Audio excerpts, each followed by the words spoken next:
meeting to order. Good evening, Commissioners. I'll call the roll. Gina Avent. Here. Mariah Bishop. Here. Ralph Carson. Here. Philip Jefferson. Here. Jihan Hodges. Sherry Phillips. Here. Michael Voiland. Here. That's 6 members present. Okay, thank you so much. Our invocation, Mr. Boylan.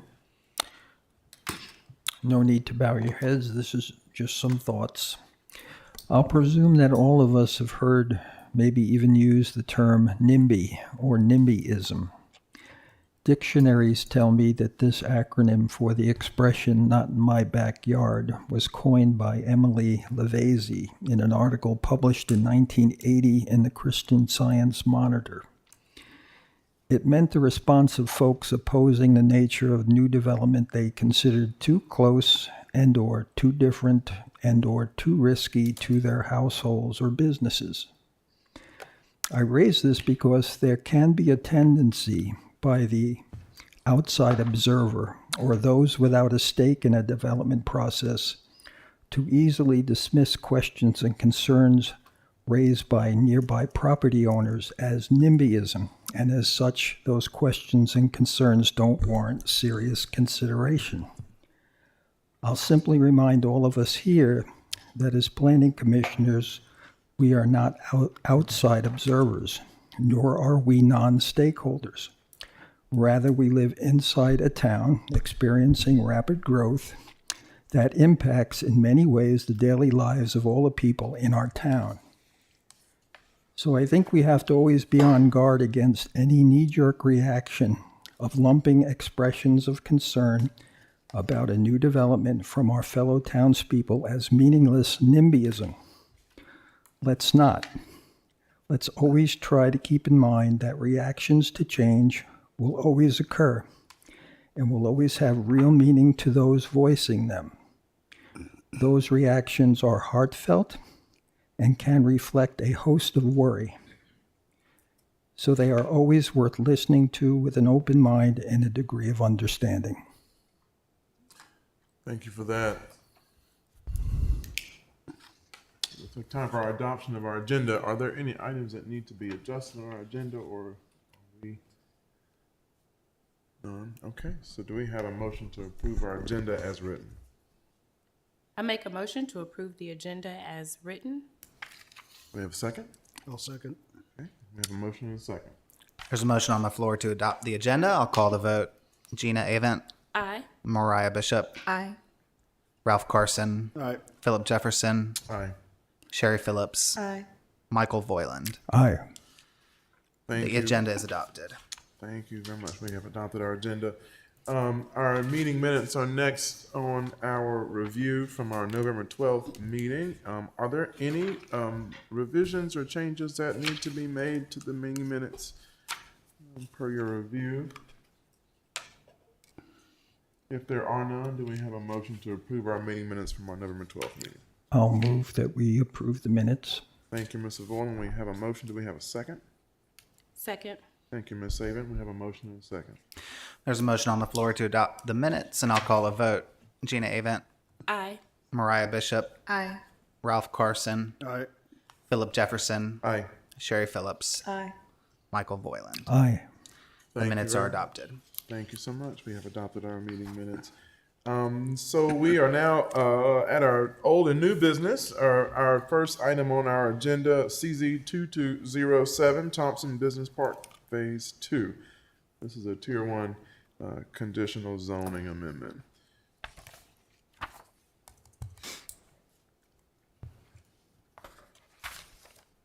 Good evening, Planning Commission members and members of the public. It's always good to see you all. You're all doing well.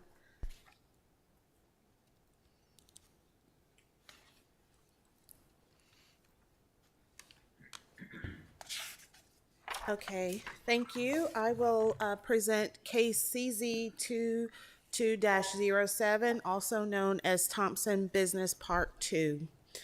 As Mr. Jefferson stated, this is a Tier 1 rezoning request, so it does not contain a site-specific master plan.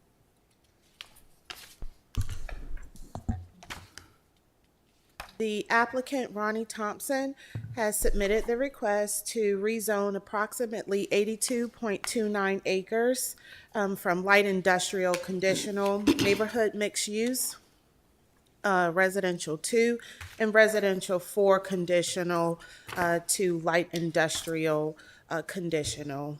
The site encompasses 6 parcels along West Garner Road.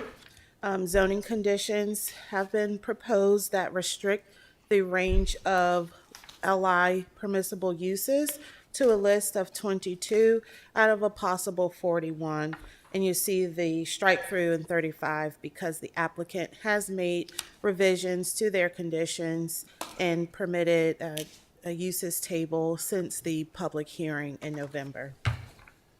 They have also proffered conditions that address site design and architectural standards. The existing zoning of the site is split between light industrial, again, neighborhood mixed use, residential 2 and residential 4, as well as neighborhood mixed use. There's also the, excuse me, the application of the commercial highway overlay. Currently, the site is predominantly vacant, but there are some commercial uses on a couple of the existing parcels. Just for context of West Garner Road, within the town limits, it is a diverse corridor with a mix of land uses, including industrial, commercial, and residential land uses within the area of the site.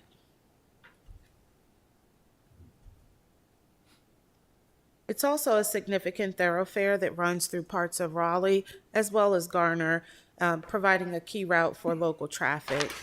As of 2023, NCDOT reports the last traffic count for this portion of West Garner Road at 13,531 annual average daily trips.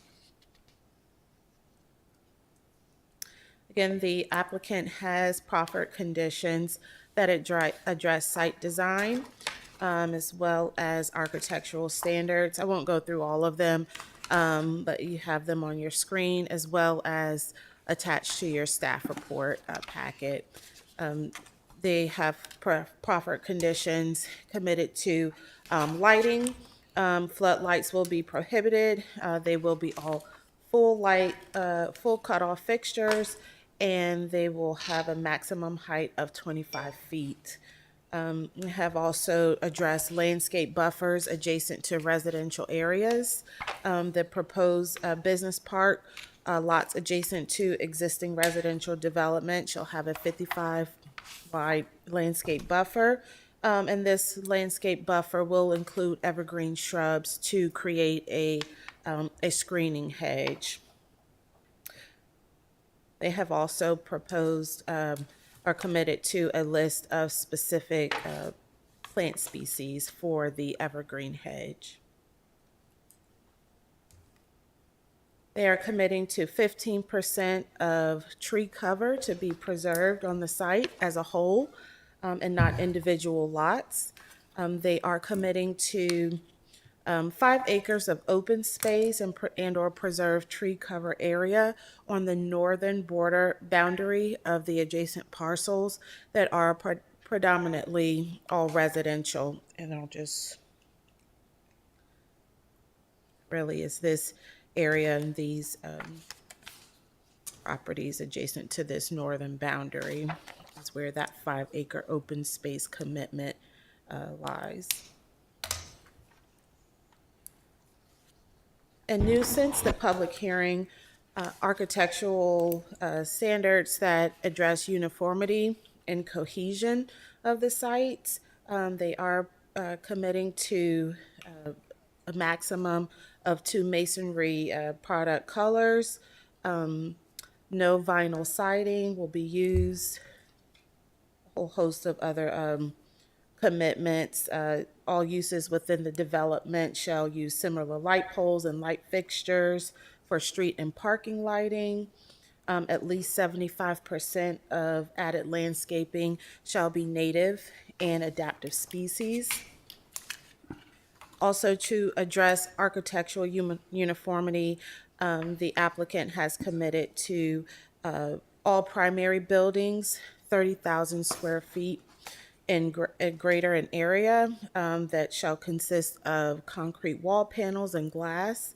The exterior walls shall be precast and or site cast poured in place concrete walls. The front building panel design will include architectural features to break up the plan, ensuring that no section exceeds 50 feet in width, and the main building entrance shall be accentuated with a canopy or similar feature covering the front doors.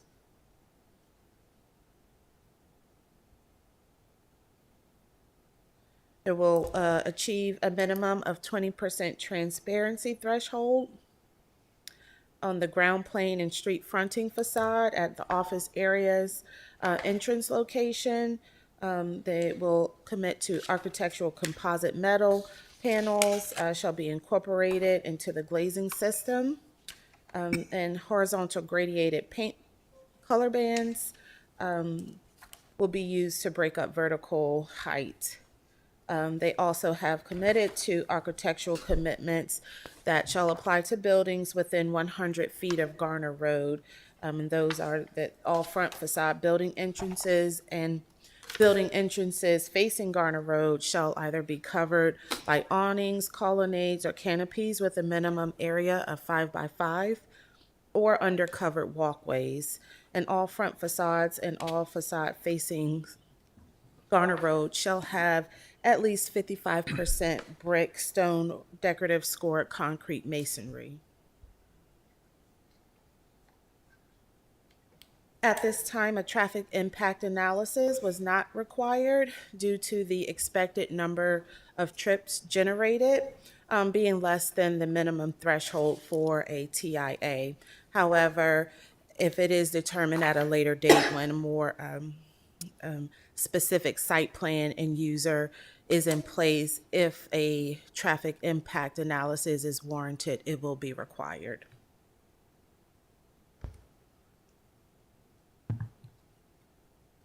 The applicant conducted a neighborhood meeting in December of 2023. There were 14 persons in attendance, and the full meeting information is attached to your staff report. The graphics on the screen shows the mailing area, also shows the land character type. As you can see that in the golden section of the site, it has a neighborhood typology.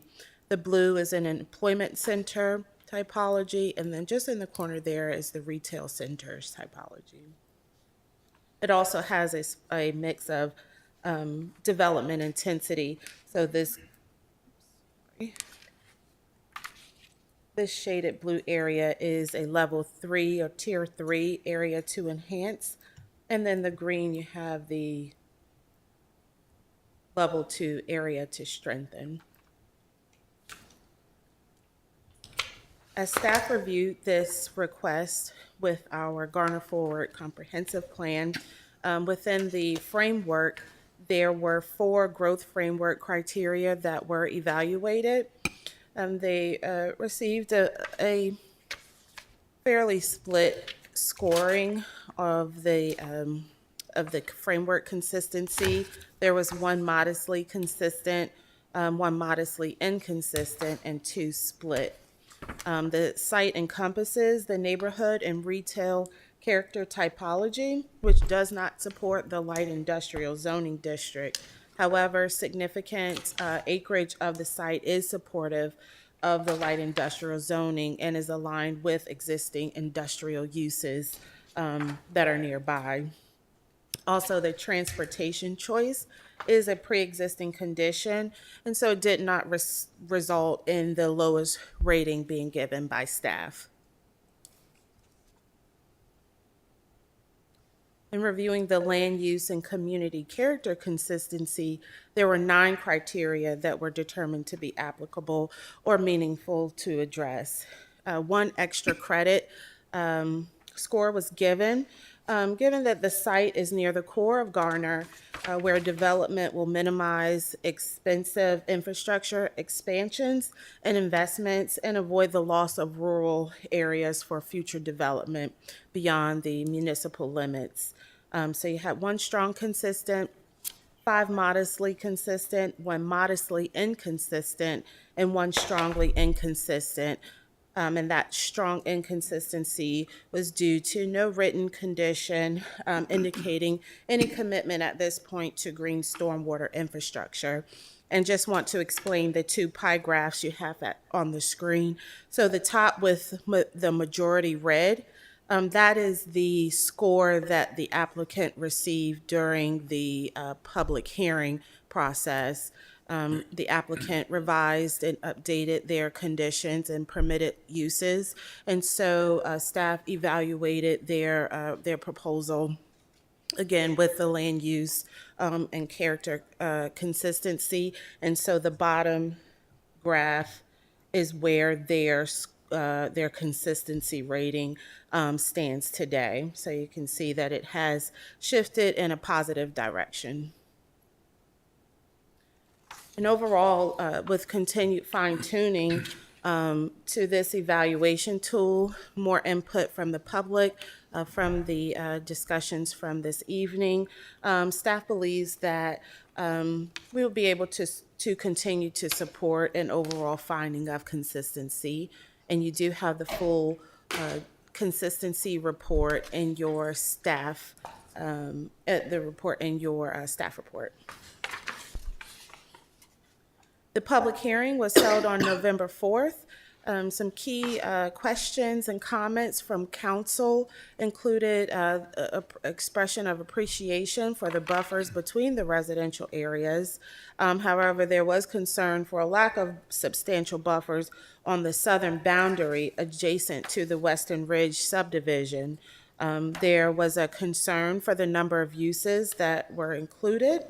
There was a question about the Habitat for Humanity development, if that is still occurring, and the relationship between this proposal and the Habitat for Humanity, and if a portion of the site would still be included within that development. There was also a question about the stub for the Habitat for Humanity project onto Quiet Refuge Lane. There was a question regarding the consistency analysis and if there were opportunities for it to move further towards consistency. And there was a clarifying question regarding a 65-foot buffer and if any land clearing had taken place at this time. Staff has drafted a consistency statement for your review and consideration, overall with a modest level of consistency with the plan's land use and community character criteria. And despite not having a strong support criterion in the plan's growth framework, I still believe that this request is consistent with the town's adopted plans, land use plans. And the highlighted option on the screen represents that consistent and recommend approval from staff's analysis. Staff has also drafted a motion in recommendation of approval of this request. The next steps moving forward, tonight, Planning Commission will determine findings of plan consistency and provide a recommendation to Town Council to approve or deny. And Town Council will consider findings of reasonableness and render a decision of approval or denial. The applicant has prepared a presentation as well, and I will be here to answer any questions that you all may have. Thank you. Thank you so much. Does Planning Commission have any questions for staff at the moment? Yeah, on the bottom of page 5, it explains the extra credit I've read that a few times and I get twisted around.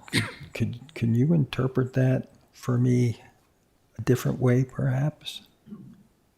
I don't have it right in front of me, but the extra credit was given considering that this site is within the town's municipal limits. It's in an area that has infrastructure already existing.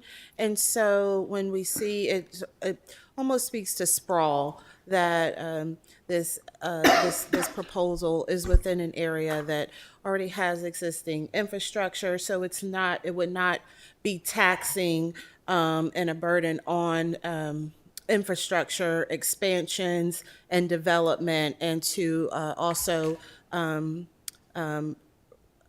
alleviate the demands on rural land by having it in this particular area. So that's really what that extra credit No, criteria I'm speaks fine to. with the extra credit. I just want to make sure I understand the logic. That's all. In other words, if you do it here, you're not going to have to do any kind of intensive infrastructure work in some new rural area. Right. Do I have it? Yes, I think so. Okay. Jeff, you agree? Yeah. Okay. Any other questions for staff at the moment? If there are none, then we can go on to our applicant to present to us, and we ask that we try and limit our time to our kind of 10-minute review. And please state your name and affiliation, of course, and your address for our record. Good evening, Mr. Chair and members of the Planning Commission. I'm Collier Marsh with Parker Poe at 301 Fayetteville Street here on behalf of the applicant. I have Scott Thompson on behalf of the applicant team here, and Beth Blackman with the Timmons Group to answer any questions you may have. And we are calling this the Thompson Business Park. Again, Aaron did a great job summarizing the project, and appreciate staff's work with us to help us work towards a recommendation of approval and finding of consistency. Took a little while to get there, and as I'll explain in a moment, this is a complicated project with a complicated history, but we're trying to distill it down to make something much more simple for the town. Current zoning tells a bit of that story. We've got a mix of light industrial zoning, R4 zoning, NMX, and R2. And that's because there's been a rezoning history with this site in the past before the remapping, so it's led to some conflicting existing conditions that need to be cleaned up. The town's character typology map reflects a bit of that zoning as well. So the area shown in blue, designated as an employment center, is the area that's currently zoned light industrial. The residentially zoned areas are contemplated as neighborhoods, and the retail centers NMX. So what we have in the character typology map really reflects the existing zoning today, as does the expected development intensity in the future. But we hope to establish, just by giving you a picture of what's actually going on here, to show that what we're envisioning for the site is actually a much more appropriate, more compatible use than what we have on the comprehensive plan. So this slide shows you a little bit kind of behind the curtain as to the site plan and existing entitlement for the property. So we have it labeled as Part 1 and Part 2. And some of you all may actually recall Part 1 was actually rezoned back. I think it was filed in 2018 and approved in 2019. So that was a rezoning at the time to the SB, or Service Business District, which is similar now to the Light Industrial District. That project went through the full rezoning process. It had a corresponding conditional use permit that accompanied the rezoning, that essentially, what you saw with the expected development was what's permitted on the property. So that had 3 zoning conditions that accompanied it. Again, approved in 2018, 2019. Subsequently, I want to say about 2 years ago, Part 2 was filed. So Part 2 was meant to just be an extension of Part 1. It was before the new code and the remapping, so it was filed for a request to the Service Business District, and it was an exact match of the same zoning. So same 3 conditions that had been discussed with neighbors and same offer. Now what happened since that time is, one, because Part 1 had this conditional use permit that envisioned a certain amount of development intensity, any expected expansion of Part 1 would revisit that conditional use permit and warrant a rezoning of the conditional use permit. So as I'll show you in a moment, Part 1 actually is expanded a little bit because it's a more efficient use of the land and less impactful to the surrounding area. The town's code was also changed, so that service business district changed to the light industrial district. The permitted use table didn't align perfectly, so we spent a lot of time working with staff to kind of go through. It was almost like a textbook question. How do we unpack all these layers and get to what's actually allowed today and the process for what can happen in the future? What we ended up concluding is that the best thing to do is just clean it all up with one uniform rezoning. So when we did that, we filed a rezoning for the entire site to be light industrial, and we filed the same 3 conditions that applied to Part 1 that were originally sought with Part 2, just kind of translated to the new district. And I'll show you those in a moment. But I also want you to think about what's actually changing with this Part 2 addition. So the areas highlighted in green would be the new areas that get additional entitlement with this rezoning. The areas where you see red arrows are the ones that have triggered the revisiting of Part 1. So because it had a conditional use permit that required consideration of how much use of the land, who's going to be using the entrance and things like that, that additional land theoretically expands that. But we think it's a good solution to expand Part 1 with that land. So Part 2, northern section, was subsequently acquired. And when you study the site and you see the stream buffers, we realize it makes a lot more sense to access it from Part 1. Don't try and have a stream buffer crossing. Don't touch every possible piece of land in the northern parcel, and you can actually preserve a lot of open space in doing it. So that's why we wanted to add those 2 pieces to Part 1. The other part that's being, I guess, added to the entitlement here is closer to the Garner Road frontage, where we've got some of that NMX zoning. There's a VA or a veterans club there existing today. And so that's a smaller section compared to the overall project, but that is also being added here. But overall, we think it's really a good use of the land and a good change. But with adding this land, the town's getting a lot more in the way of commitments that I'll explain. But again, just want to highlight that what we're really adding here is just the areas shown in green. We've got conditions to assure that, and then you're getting added assurances with the zoning conditions. So we have a number of zoning conditions. We had to make a lot of changes following the council meeting, in part because we really did start with what was previously approved. We narrowed down that permitted use table a little bit, and we'd had some definitions as to the open space. But in hearing council feedback and hearing the feedback from the neighbors that attended that meeting, it's clear to us that we could do a lot more to make it compatible, and we made a number of changes.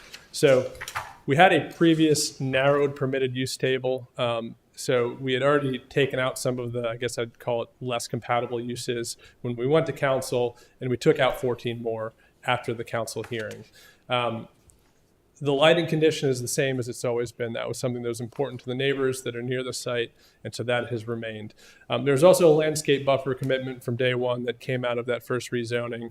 And so in addition to your typical buffer, there's a commitment to have this screening hedge. Now, we knew that the buffers were going to be of decent size all along, but there wasn't a numerical commitment. And so what we heard from council and from neighbors at the hearing was, well, can you quantify a minimum buffer that we'll have where you're adjacent to a residential property? So we put in a minimum 55-foot width for that buffer where it's adjacent to single-family residential homes. And I'll show you exactly where that is. Tree cover was not an original condition, but that is meant, as well as the 5 acres of open space, to put our money where our mouth is when we say we're not developing that northeast area of the property. One of the benefits I think that neighbors have seen when we talk about this project compared to, say, the residential that's envisioned by the comprehensive plan is, as I'm sure the town has seen with residential developers, they'll try and get a house anywhere they can on the property and might try to get back into that area to put a few units in. Here, we see a benefit in having our light industrial zone uses with better screening and better buffering, therefore less impactful to the neighbors. And so that's something that seems to have resonated with neighbors, and we wanted to make sure to clarify that commitment.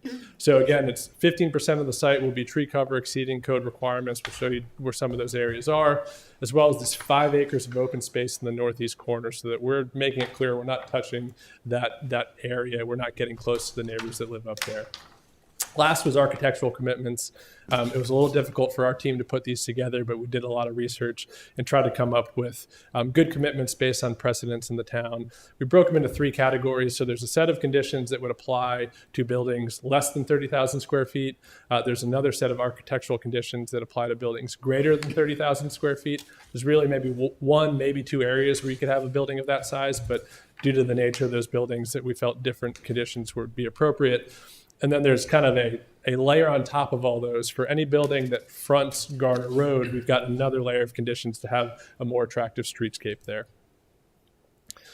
So this just illustrates how we've reduced the permitted uses on the site. We went through these in quite a bit of detail. For the neighbors that spoke at the council hearing, we offered to meet with them afterwards. And one of them took us up on it, and we went through this list, and they felt comfortable with the changes we've made.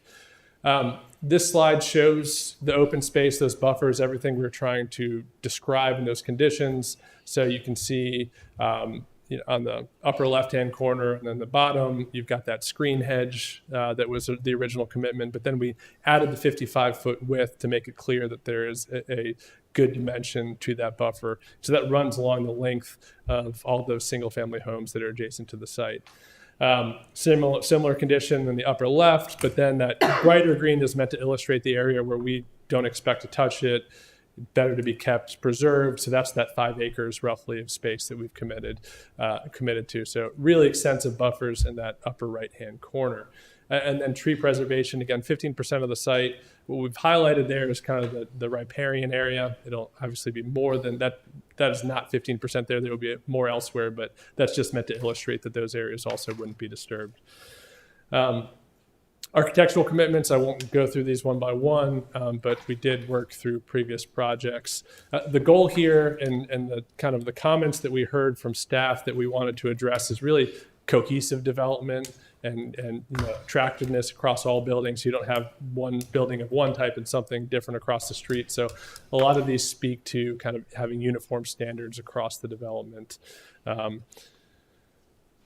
Added different conditions for those larger buildings. They're just kind of a different type of use. And so we felt that different ones were appropriate there. And then here are the conditions for buildings that front Garner Road. So a lot of changes to the project, but hopefully it's all for the better. And so with that, we're certainly happy to answer any questions that you may have. Thank you so much for that presentation. Okay, so now, do we have any questions for our applicant? I appreciate all the buffering. I appreciate the attention to wetlands, and I appreciate the amount of the parcel that is being left as is. Do you have any idea how many stormwater control ponds you're going to have to eventually have? I'm going to ask Beth Blackman to come up.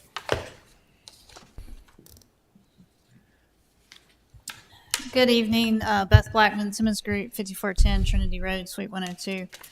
So we have obviously done some design on the Part 1 section, right? Collier had the map. You can see that there's some different lots. We are looking at individual stormwater. So no, I don't know how many lots we might have ended up with, but the intention would be that everybody has their own. Now, if somebody wanted to pick up a couple of different, a couple of lots and do one joint one, we could definitely do that.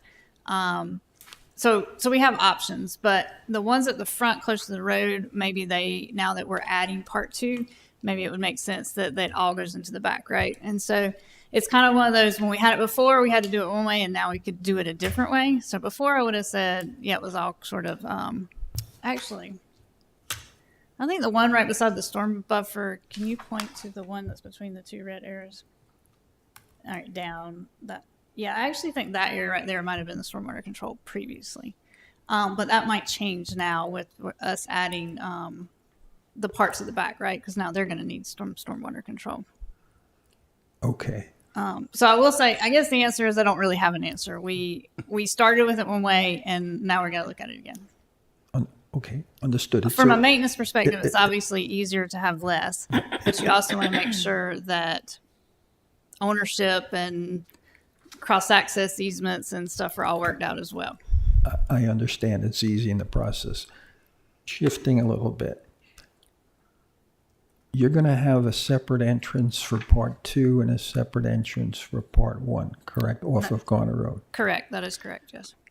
Are there going to be certain inefficiencies if there are businesses who need to interact between those two, as opposed to heading out on the Garner Road to do that interaction? There could be potentially, yes, but I think because of the close proximity of those two entrances, that would be more preferred than adding in a stream crossing, having an impact to wetlands and stream buffers and stuff like that. Yes, it's a potential less efficient nature, but in this particular case, I think it's worth it. And so do I. Yeah. I'm not contesting anything. I'm just wondering that it's and- nice. You're saving a lot of buffered land. It just struck me as that you'll have two entrances into this property. That is correct. And Quiet Refuge Lane is the road that cuts through at the bottom, and that is not going to be an entrance for the lots in the neighborhood, in the industrial park. So. Okay. Thank you. Mr. Corson? I'll also applaud you on removing a lot of the conditions and trying to tighten up the development to accommodate the neighbors. I have a couple, three questions I think here. Originally, this was phase 1 and phase 2. Was that just different parcels bought at a different time? I was just trying to understand when you were explaining this, why it just didn't all happen at the same time. Yeah. We say part 1, part 2 because technically they weren't phasing in the UDO sense. But yeah, so part 1 was purchased, zoned, and then part 2 was subsequently purchased. And so then you kind of had to reevaluate how they work together. Okay. Another question. You made a statement in the presentation regarding the traffic volume on Garner Road and referring to the DOT 2023 study, a little over 13,000 vehicles. That number, I don't believe, includes a lot of the recent developments that have been approved along Garner Road, Creech Road, some of the other areas, and this has all happened in the last year. And this might be a question for you, it might be a question for Mr. Triesenberg, but we know that that volume is going to increase very substantially. And how is this development by using the lower number versus the realistic number that's of projects that's already been approved and is going to impact that traffic count? Is that going to trigger a TIA, or what impact would all of the traffic that is being proposed now, how is that going to impact this site with this site's traffic on Garner Road? So I'll start by saying that I think that the plan for this project is we'll have separate site plans, and I guess consider that at each juncture to the extent that one use is triggering more traffic than expected. I guess there would be that opportunity, but overall wise, I don't think it was on our radar to really kind of compare to the increased volume over time. And I was going to say, I would just add in that you have required frontage improvements on Garner Road that are required. And the end goal for Garner Road is a 3-lane section. And so since I've been part of some of those conversations where we talked about Creech Road and stuff like that, and the amount of capacity traffic, and I do believe engineering is here, if they, in the memo that they put forth on Creech Road, when you get a road section to a 3-lane section and you have turn lanes into all the driveways that need a turn lane, it actually increases the capacity available on the road. So even though 13,000 seems like a lot, and it is, it's not, it has not reached the capacity of a 3-lane section of road. I guess, yes, if you're comparing it to that 13,000 number, I'm kind of asking, with all this other increase, the 950 lots at the park and what's going on on Creech Road and those developments, So Where does that put it? I mean, we know now that number is off by a factor of probably 100%. So Mr. Triesenberg can chime in, but the existing traffic on a road doesn't trigger a TIA. It is your proposed traffic. So I know y'all can ask for them sometimes, outside when you see a situation. But this, even if we had done the TIA, would have been done before most of those things as well. So it's always difficult who comes first and who has to factor in the other developments as well. So, I mean, this has been around obviously originally since 2018, 2019, and now you're adding more, but each individual lot is not going to generate the traffic that a subdivision, is going to generate. So, Okay. And the last question I have, it was a question that was brought up at the neighborhood meeting, and they asked about consideration of residential development. And I think this is the best land use for this area. But the question was posed, and the answer was that this non-residential development was less impactful to and more compatible with the surrounding area. Can you explain that being compatible? Because 3 sides of it are residential.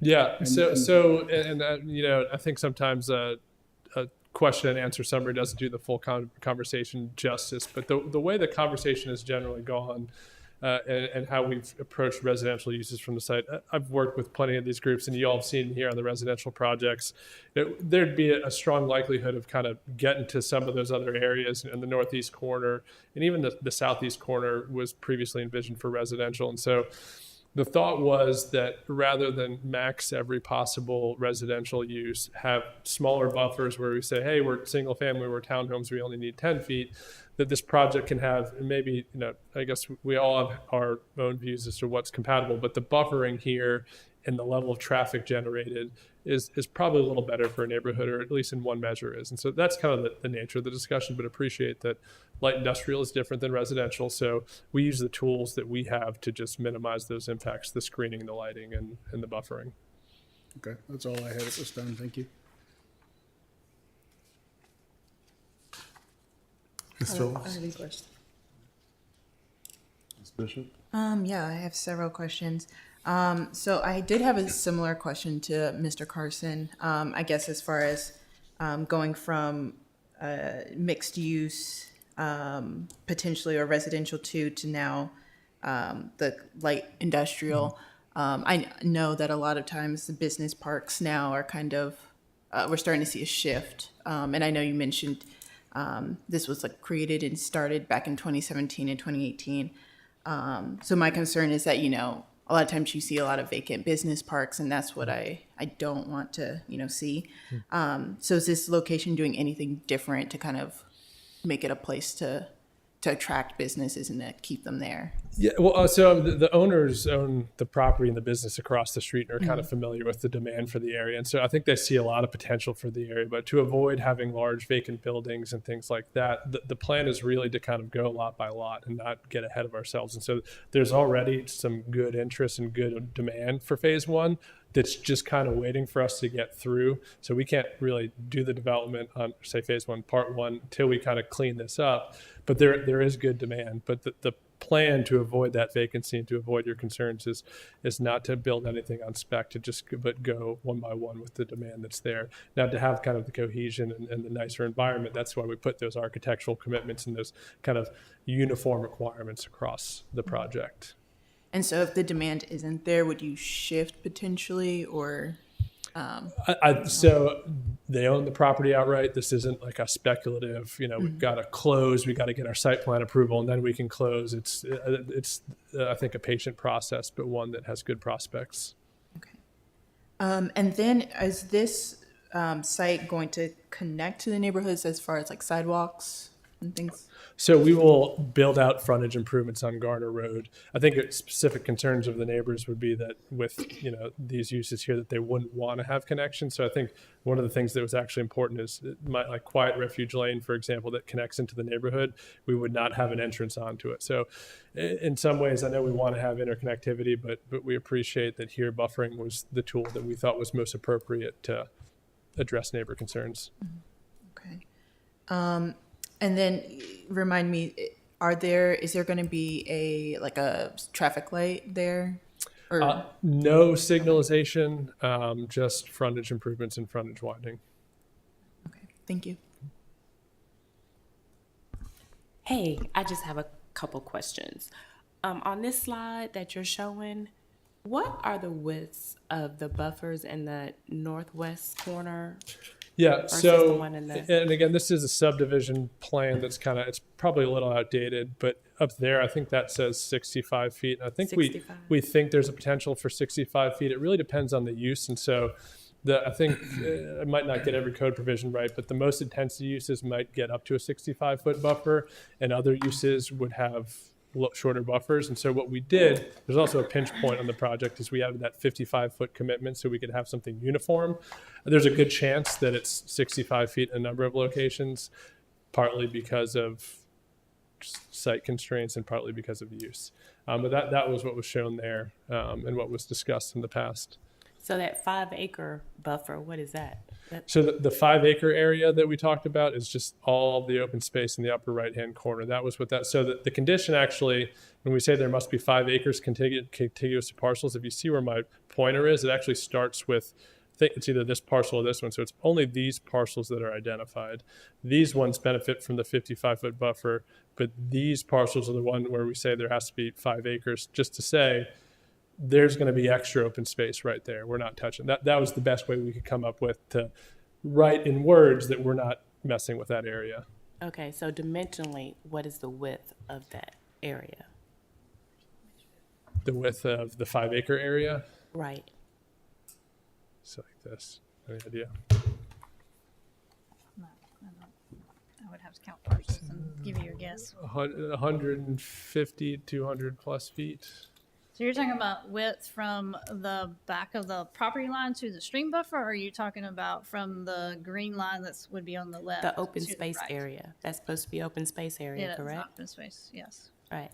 Because I guess my question is, why aren't you evenly dividing the 5-acre space totally across the north border, as opposed to having such a wide area in the northeast side versus west? Probably order of operations. We had that 5-acre open space commitment before we defined a 55-foot buffer. So again, the priority there was just to prove through conditions that we weren't going to touch the rest of the area. 5 acres is conservative.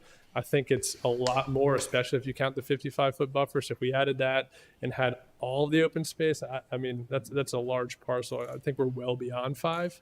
But again, the intent was just to clarify that one location. It was, and you mentioned the pinch point.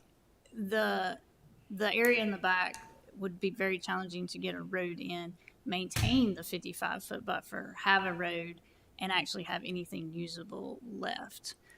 So obviously there's 1, 2, 3, 4, 6 parcels up at the front that do have a little bit wider, more usable, 6 residential parcels that have a wider usable area behind them. And so that was we know they'll have at least a 55-foot landscape buffer, and they'll have that solid hedge, which is not really required in the UDO. And so that was an additional, that there would actually be more of a solid hedge. So they the had topography kind of played a part in how you. It did, with the stream and the way the Okay. stream goes up there. Yes. And then my second question is about phases. You mentioned that the build out would be in phases. So where would your first phase start? Would you start in the north or the south or the rear or the front? Part 1 is already under construction, and it kind of had to pause to sort all this out. So like we built the quiet refuge lane connection to allow for the future Habitat for Humanity development. And there's a street, it's not a paved street, but a street on part 1 that's kind of ready for when we get zoning approval to break ground and go to those next phases. So it would be part 1 first, and then move to part 2. But the Habitat Humanity is not happening, right? Yeah, so I don't know the current stage. We were trying to get some updates on it, but originally there's even some consideration that maybe a section of our property could be added to that. That didn't pan out. But so all that's within our control is that we built the street to allow that to happen if it can. Okay, that's all I have right now. I've got one more question. Could you go back to the slide that showed the tree plantings and buffers in a little bit more detail? So along Quiet Refuge Lane on the bottom of that page, which I guess be east, has that been clear cut right up to the property line already? There has been some clearing, so it was actually staked, I think, at 65 feet, so that you wouldn't disturb beyond that. So the clearing that occurred was more than 65 feet out. I think what could have happened is that there are areas that don't meet those density requirements within that 65-foot zone. So what we're now waiting for is an approved site plan that has the buffers to go back in and plant the buffer standards. Would there be, if you get down to that 55-foot buffer, would it be preferable to leave the existing tree canopy there and not clear right to the edge and then put short evergreens back the in? condition is, I believe, phrased to allow where existing plantings meet standards, then you don't disturb it and you go in and supplement as needed. And that was what I was going to add. There were sections that did not have trees. So when they went out, they have put up tree fencing and protected up to like 65 feet out. But there were sections that didn't have trees. And so obviously when you cut down the trees that were further into the site, it looked like you cleared, but it's just because there was no actual existing vegetation in that area. So it would be replanted to, the town's standards for that type of perimeter buffer when we have a site plan use and we know what's going in there. But if there's existing tree canopy there, you would look to leave that in place? Yes. Okay, thank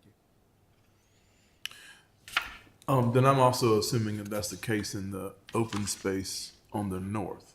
There's no change to the existing vegetation and tree canopy that exists in that northern portion, or is that also lacking existing planting?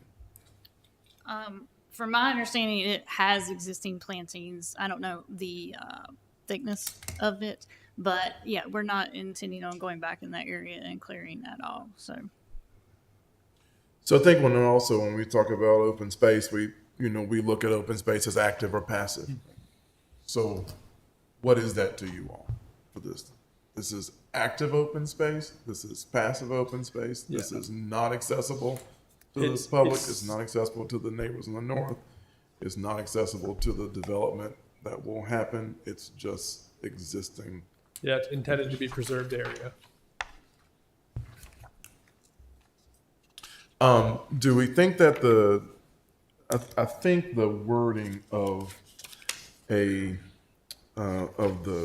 planted buffer for me is I can't find it. A line, a straight line or line? What? How did you? So that dates back. It predates my involvement. It goes all the way back to the 2018 rezoning, and so that was what was important to the neighbors at the time. It's essentially a solid hedgerow. So it's 4 feet at planting. The idea is that it grows up to 15 or so feet tall. You've just got essentially a fence that's a hedgerow. That's in addition to the required plantings, the typical buffer required planting. So it was meant, rather than have a wooden fence, I know some buffers may require one anyway, just to have another layer of you can't see through it screening. So this is including other buffer planting of density within that 55-foot range, not that there is just one line of shrubs by itself. Correct. Okay, I think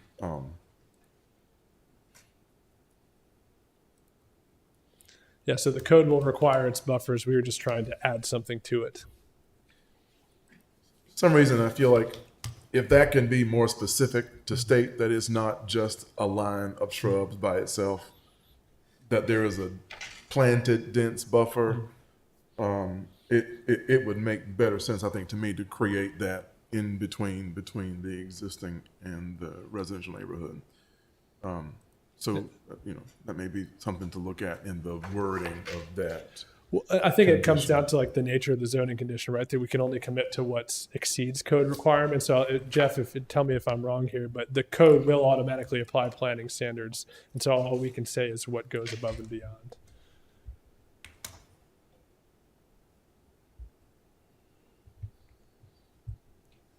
What would you like more detail on? That is not just one line of shrubs. Yeah. No. It's would at this point, if it ends up being light industrial and R2 in Cloverdale, it's a 45-foot type C buffer, which has its own specifics for every 100 feet of that between overstory trees, evergreen trees, understory trees, and shrubs. So that may be where it'd be helpful if that's also stated that it meets that In addition to the guideline. UDO required buffer, we shall also include. Right. Got it. Because the way it's written, it's like there's just one line of shrubs. And I'm not a lay person. I understand the landscape planting. I am an architect. But when you read that, that's what most people are going to Understood. hear, right? Yeah, appreciate and, that. And that's behind their houses. So I have a hard time trying to picture in my mind what this development will be. Yeah. And you said there's some interest, there's some potential business interest, and with the updated uses,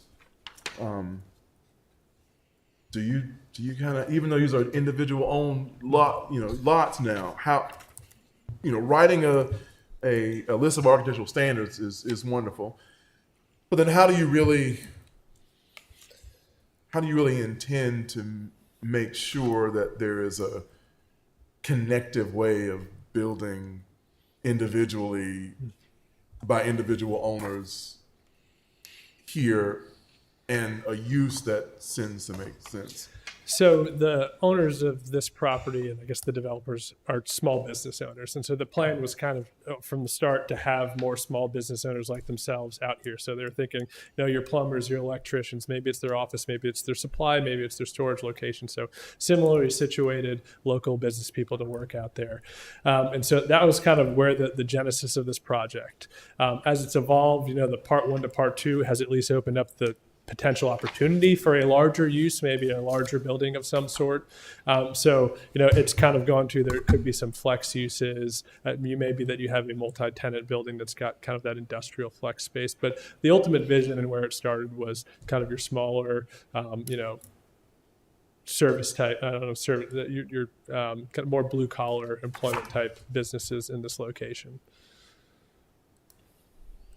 My worry is, when does it become something bigger by accident? So, and that goes down to kind of lot size and lot access. And again, why we tried to define the open space and to show the real limitations of the property. I can't see the acreage here myself, but the areas where there's actual potential for a larger building are pretty well, fortunately, settled, kind of removed, like in here and to the rear of the site, where they're better insulated from the residential area. But when you get to the other sections, just due to the site's constraints, and if you're having generally rectangular buildings, you're not putting these massive uses there. They really are just set up for smaller users. So if there was something that was larger that happened in those larger lots that are more internal, in line with Mr. Carson's question about traffic and the traffic patterns, and what would that actually incorporate addition to? Yeah, I mean, it's a warehouse full, space. Or? Yeah, it's a full separate site plan that we'd have to go through. It could be a flex, a warehouse space. I mean, we have a number of permitted uses, but the process from here on out is going to be a separate site plan with staff that's specific to each use.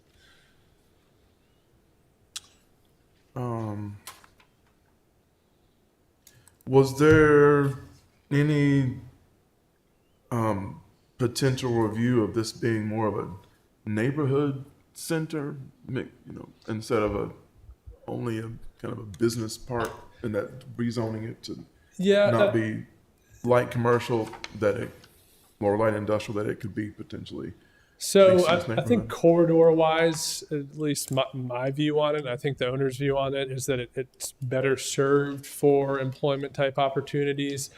Interestingly, with the permitted uses, we thought, well, hey, wouldn't it be cool if you could have some employment opportunities and maybe some places to eat and some other uses? And what we heard from the neighbors is we don't really want those places to eat. We don't want, if it's a bar or a restaurant or whatever that brings with it, be better off just with kind of the employment uses that stop at a certain time.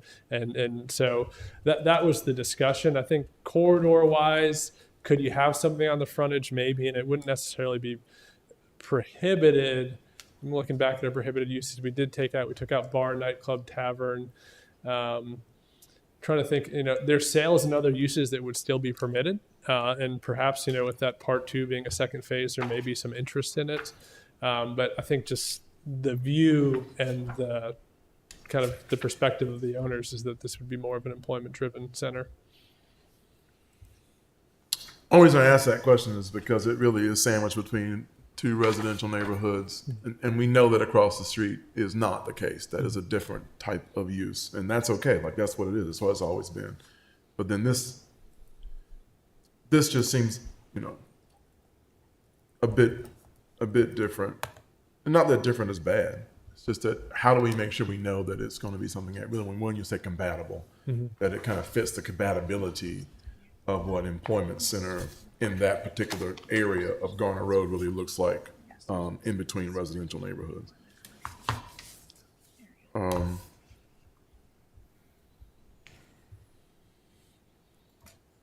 I suppose I've asked the majority of my questions. Yes, Mr. Carson. Just got one more question. On that last slide that you were showing where it had phase 1 and phase 2, the existing VFW, is that part of this development, or are you going to build around that? Yeah, so it's intended to remain for the foreseeable future, and maybe it would be a future tenant. Eventually, that frontage would be envisioned to redevelop in some form, but we made sure to keep that as a permitted use, so that there'd be an opportunity to keep them. Okay, thank you. Are there any other questions? Okay, well, this comes at a time where we have any of our public that can speak in favor or against, and we would like to remain in the same time limit. But if is there anyone here that would like to speak in favor? Okay, anybody against? Okay, seeing none, then I suppose that in order for us to make a final decision, we need a motion in some direction for us to have a discussion. Do we have a motion in any form from commission? I'll do it. I move that the Planning Commission accept the consistency statement drafted herein as our own written recommendation regarding the consistency of the request with the town's adopted land use plans, and recommend approval of case number CZ 2207 to the town council. I'll second that, but I would like to suggest an amendment, which is regarding the planting buffer, if we can put that clarification in there. Would that be acceptable, Mr. Triesenberg? Mr. Boylan, would you To be? accept, yep. Okay. So, I'll second the motion. okay. So we have motion and second. Before we go to a vote, is there any other discussion between the commission on any other questions that we have with each other or concerns? No. Okay. Then we are ready for a vote. All right, there's a motion on the floor with the addition of clarification on the full planting of the landscaping buffer, and I will call the vote. Gina Avent. Aye. Mariah Bishop. Aye. Ralph Carson. Aye. Philip Jefferson. Aye. Sherry Phillips. Aye. Michael Voyland. Aye. That's 6 ayes. The motion passes. Thank you so much. We have passed the motion. Thank you so much for your presentation. Next on our agenda, if I can find it. Oh my goodness. Garner Road, Industrial 6, CZ 24005. This is a Tier 1 conditional district rezoning.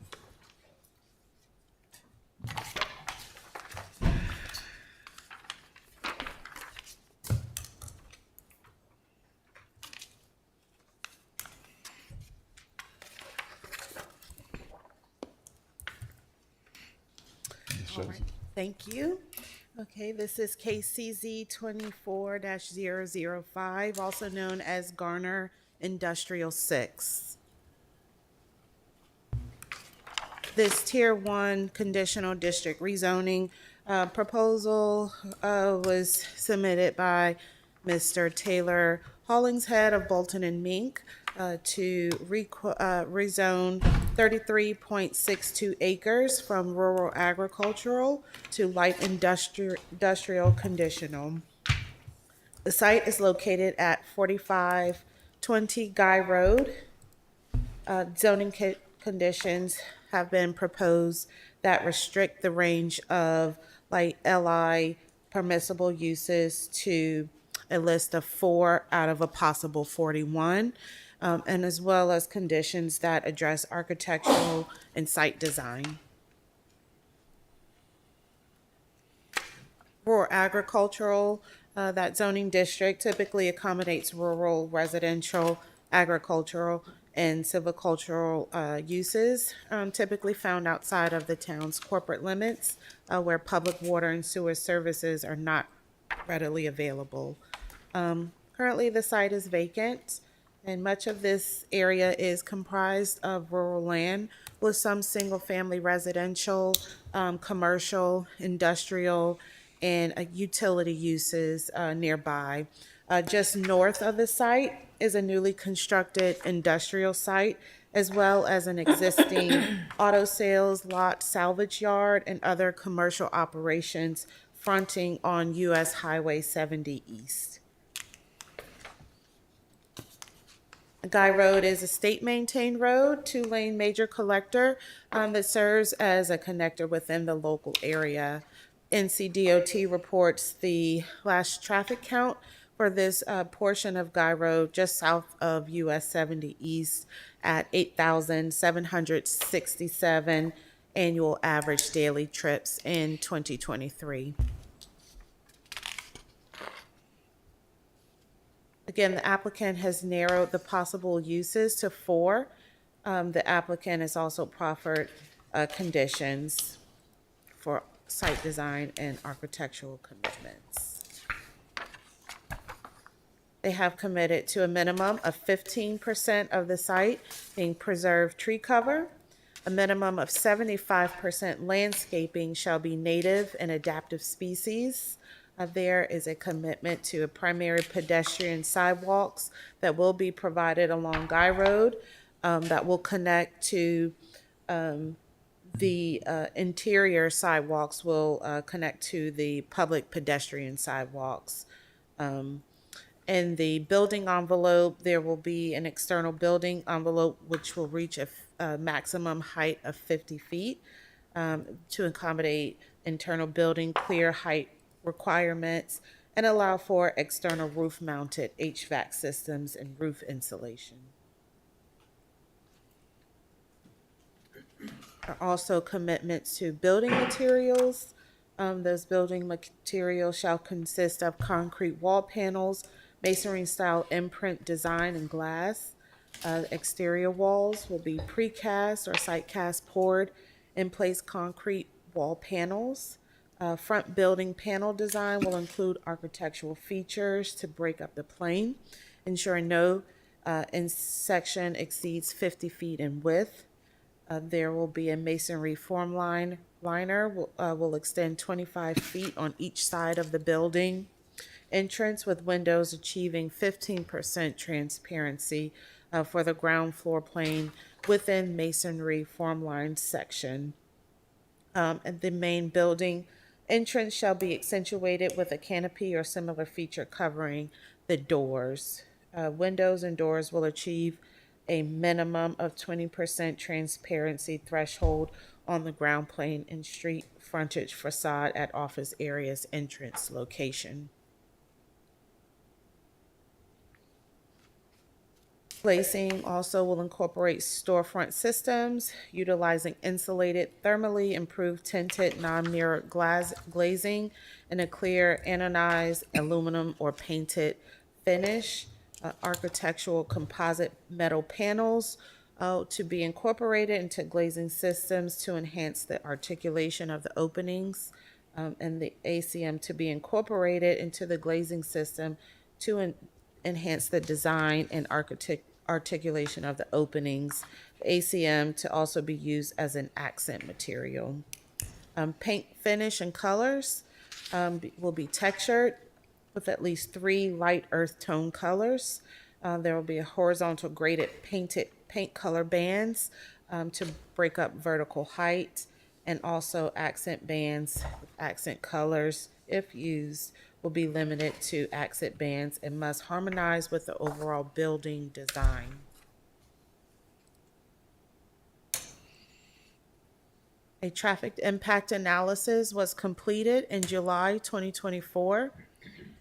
The expected new way average daily trips was expected generation would be 940, with a total of 145 trips in the AM peak and 20 trips out. During the PM peak hours, it's expected to generate 10 trips in and 65 trips out. There are 2 access scenarios proposed from Guy Road. The image showcases the future build-out lane configuration. As you can see, the proposed site with a a dedicated right turn lane with 50 feet of storage. Also a dedicated left turn lane to the site with a 125-foot storage lane, and also a 50-foot right turn dedicated right turn lane with 50 feet of storage.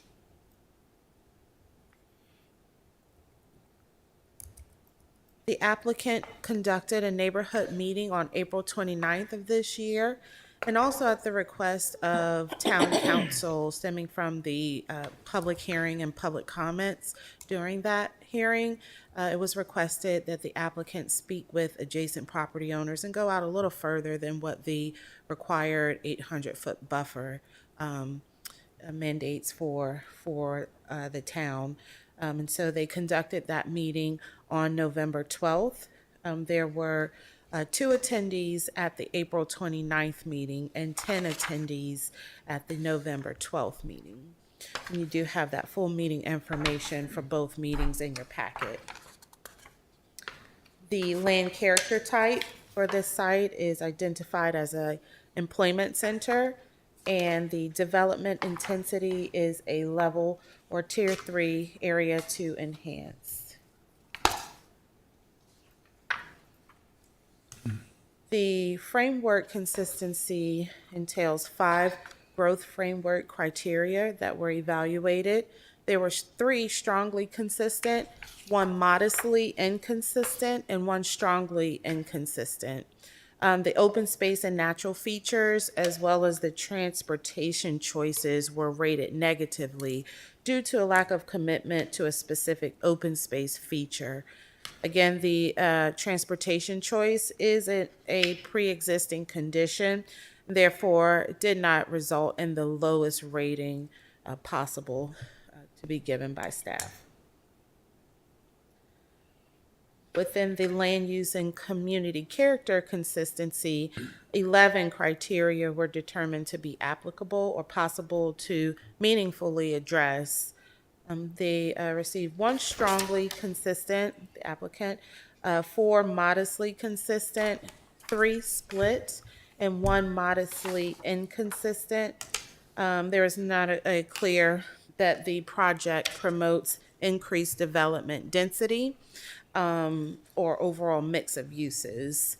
2 strongly inconsistent ratings were given due to no written condition indicating any commitment to green storm water infrastructure or minimum increase to open space requirements for private property adjacent to the public realm.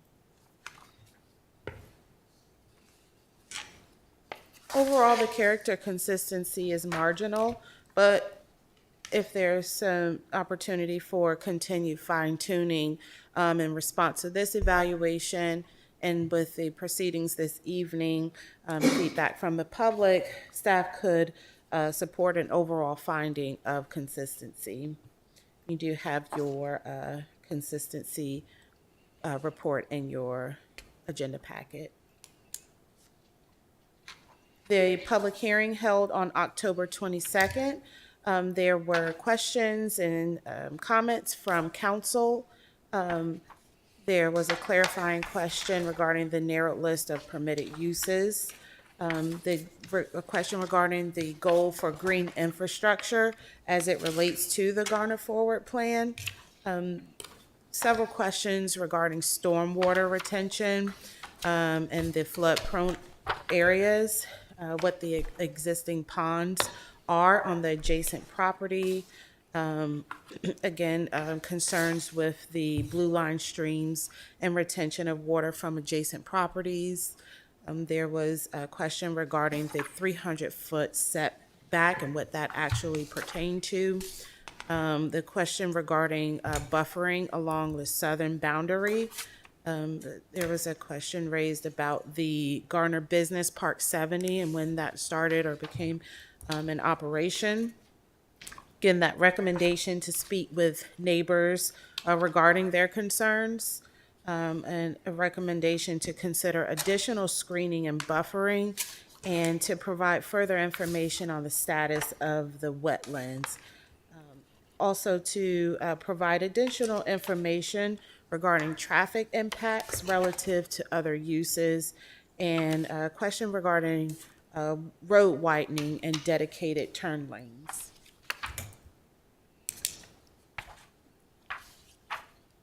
So staff has provided a draft consistency statement. And despite one strong non-supporting criterion in the plan's growth framework and a modest level of consistency with the plan's land use and community character, it's determined that overall the request is consistent with the town's adopted land use plans. You have highlighted staff's recommendation. A draft motion. And again, the next steps to finish these proceedings tonight and consider findings of consistency, provide a recommendation to town council recommending approval or denial and consistency, and then town council determining reasonableness of the proposed request and a decision to deny or approve the case. And the applicant is here as well to provide a presentation, answer any questions you may have, and I also am here to answer any questions as well as staff. Thank you. Okay, thank you, Ms. Joseph. Are there any questions for staff? Mr. Vorlin? Could you return to your first slide of your presentation, please? Yes, sir.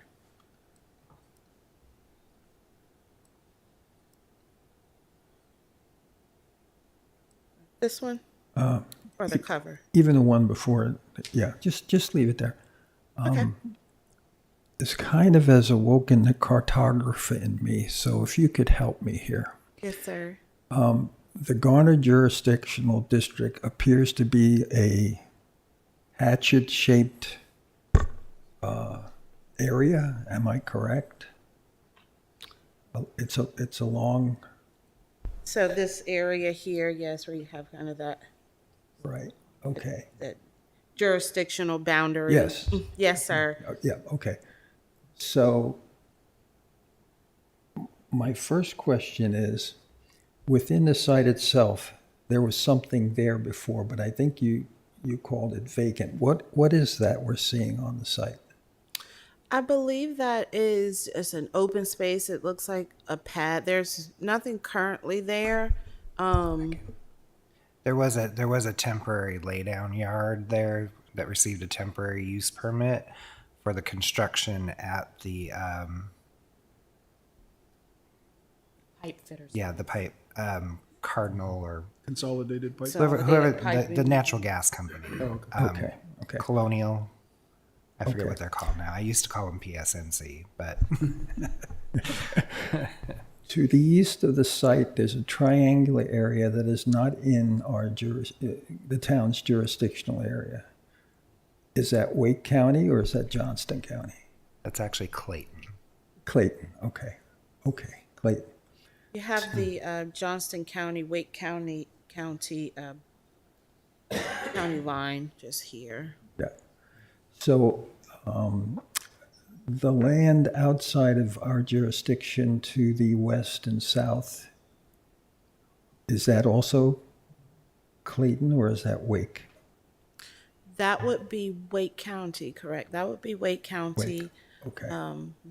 It's also, Jeff, this is area included in our ETJ expansion. In the current request, yes. Okay. And in our text here to the west, it says public utility. Who is that? That's if you see just here, this, Yeah, that's this area right here is is where the utility is, that utility, the gas company. gas company that has their equipment and everything there. Okay. Okay. Thank you. Welcome. Any other questions for staff from commission? So then I guess we are ready for our applicant presentation as well. We would like to also keep this within 10 minutes, and when you come forward, let us know your affiliation and your name and your address.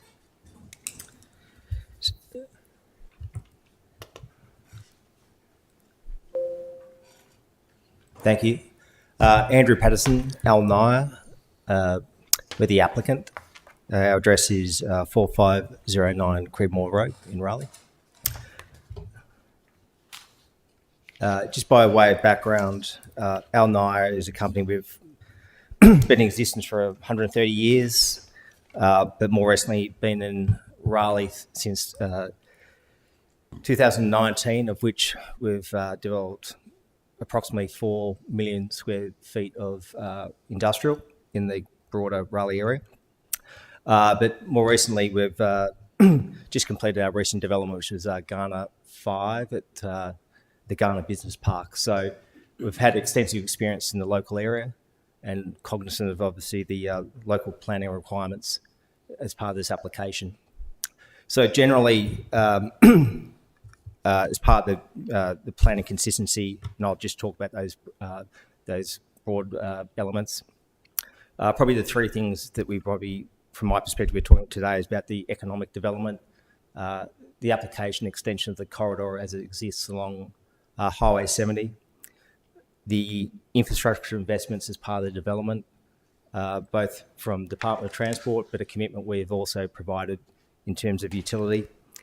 And then finally, the environmental and land use complements for the site and how we're trying to address those. So from an economic development perspective, again, the consistency with the comprehensive plan, the application of the light industrial is really an extension of the corridor as it permits. We are on sort of the buffer of that, but again, consistently we're looking at those sort of controls and we've limited the land use to those four components. In terms of public structure upgrades, we've spoken to the Department of Transport. There's a dedication of land, but also an extension of Guy Road as part of this development that will be consistent with the future use requirements of Guy Road in terms of its land use. Its road demand. Also impacted and reflected by the TIA. And then there's a commitment by NIA to upgrade the sewer via the way of a public lift station to benefit not just the site but also residents downstream. That sewer will be extended all the way up to Highway 70 and then connected to the local area network. And then finally, in terms of the environmental and land use complements, we're preserving over 47% of the site of the natural land vegetation, and we're also similarly promoting heavy use vegetated buffers to the south to the adjacent residents, and I think we'll talk about that in greater detail. So, thanks. Taylor Hollingshead with Bolton Bank, the civil engineer on the project. We're located at 418 South Dawson Street, Raleigh, North Carolina, right downtown. Just to hit on one other thing before I move forward, this is also in line with the Garner 2045 land use plan. So I think we had mentioned the 2018 and 2023 Forward Comprehensive Plan. So as you can see, there's a we have a stream that comes through the site. It's bounded by a 100-foot buffer, or 50 feet on each side, so a total 100-foot buffer. Everything else that you see in green is a wetlands. So we are actually preserving over 48% of this parcel, if accounting for the total site area. Stream buffer is protected. We had a professional environmental study done, a professional wetland delineation study done, as well as a cultural and archaeological survey performed. Regarding the landscape, so there's as it was mentioned, to the north is light industrial zoning, and so right between those parcels we would have a 15-foot type A buffer, kind of the part on the northeast that slants down. I believe it's a commercial mixed use zoning of some sorts. That would be a 25-foot type A buffer. And then along our southern boundary, there is a 65-foot perimeter buffer, because that is Wake County zoning. It is outside of the Garner zoning limits. We're doing as much as we can to kind of maintain all the wetlands as well as the plantings that will be in them. We heard some concerns from neighbors. As Aaron mentioned, we did have a separate neighborhood meeting to try and answer some questions. So we've talked about, additional plantings in some of these pockets where you don't see wetlands to try and create some more separation. There was even discussions about potential berming at the time. At this time, we're still in the rezoning process, so there's still a lot of unknowns of what the final design will look like. But these are all things that we're thinking about as we move forward. As our zoning conditions noted, there will be 15% TCA, as well as we've committed to 75% of our landscaping being native and adaptive species. As far as stormwater goes, we'll be held to the Garner stormwater requirements, meeting post-development conditions for the 1, 10, and 25-year storm rainfall events. So all the post-development flows will meet or be below what the existing flow is. We'll also be required to meet nitrogen requirements using the NCDQ SNAP tool, which has recently been put in place with Town of Garner. Regarding off-site improvements, so this, Aaron mentioned, this is a state-maintained road. I think, as the counts last year were just shy of 9,000 average daily trips. I'm sure if you took those counts today from DOT, remeasure those, we'd be well over the 9,000. We're adding 940 daily trips, so only about 10% increase. To help with that increase, we're required to widen our frontage. So it will go to a major collector, which is a 3-lane road with bike lanes. So we have the bike lanes won't be in place initially until everything is built along this corridor. So we'll be widening our half and be putting in the turn lanes that were in the TIA that Aaron had noted. And then other offsite improvements kind of just south of the southern driveway. You can see there's a little square, and that is the public lift station. Everything is sunken underground, so you don't really see anything. There are a standby generator, but that will be built and paid for by the developer, and that will be actually turned over to the city of Raleigh to operate.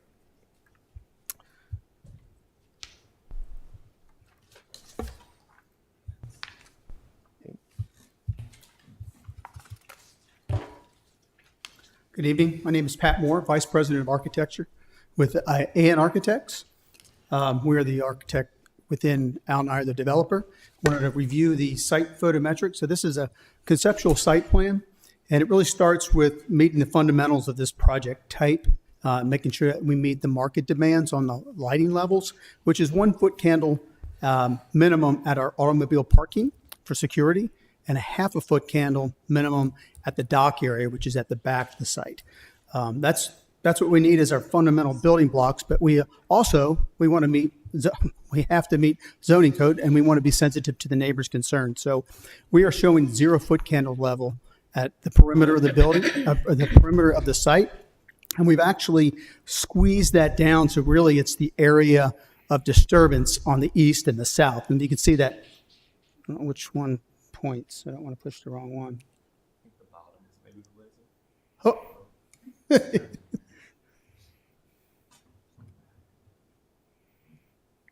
All right. I'll tell you what, I'll talk through it. As you can see, the south, which is the right side, and the east, which is the top side of the page, those are the land disturbance limits. Those are not the property lines. So we're above and beyond code minimum. We're pushing that 0 foot candle level to that. In addition, to address some of the concerns of the neighbors, we understand lighting is always a concern.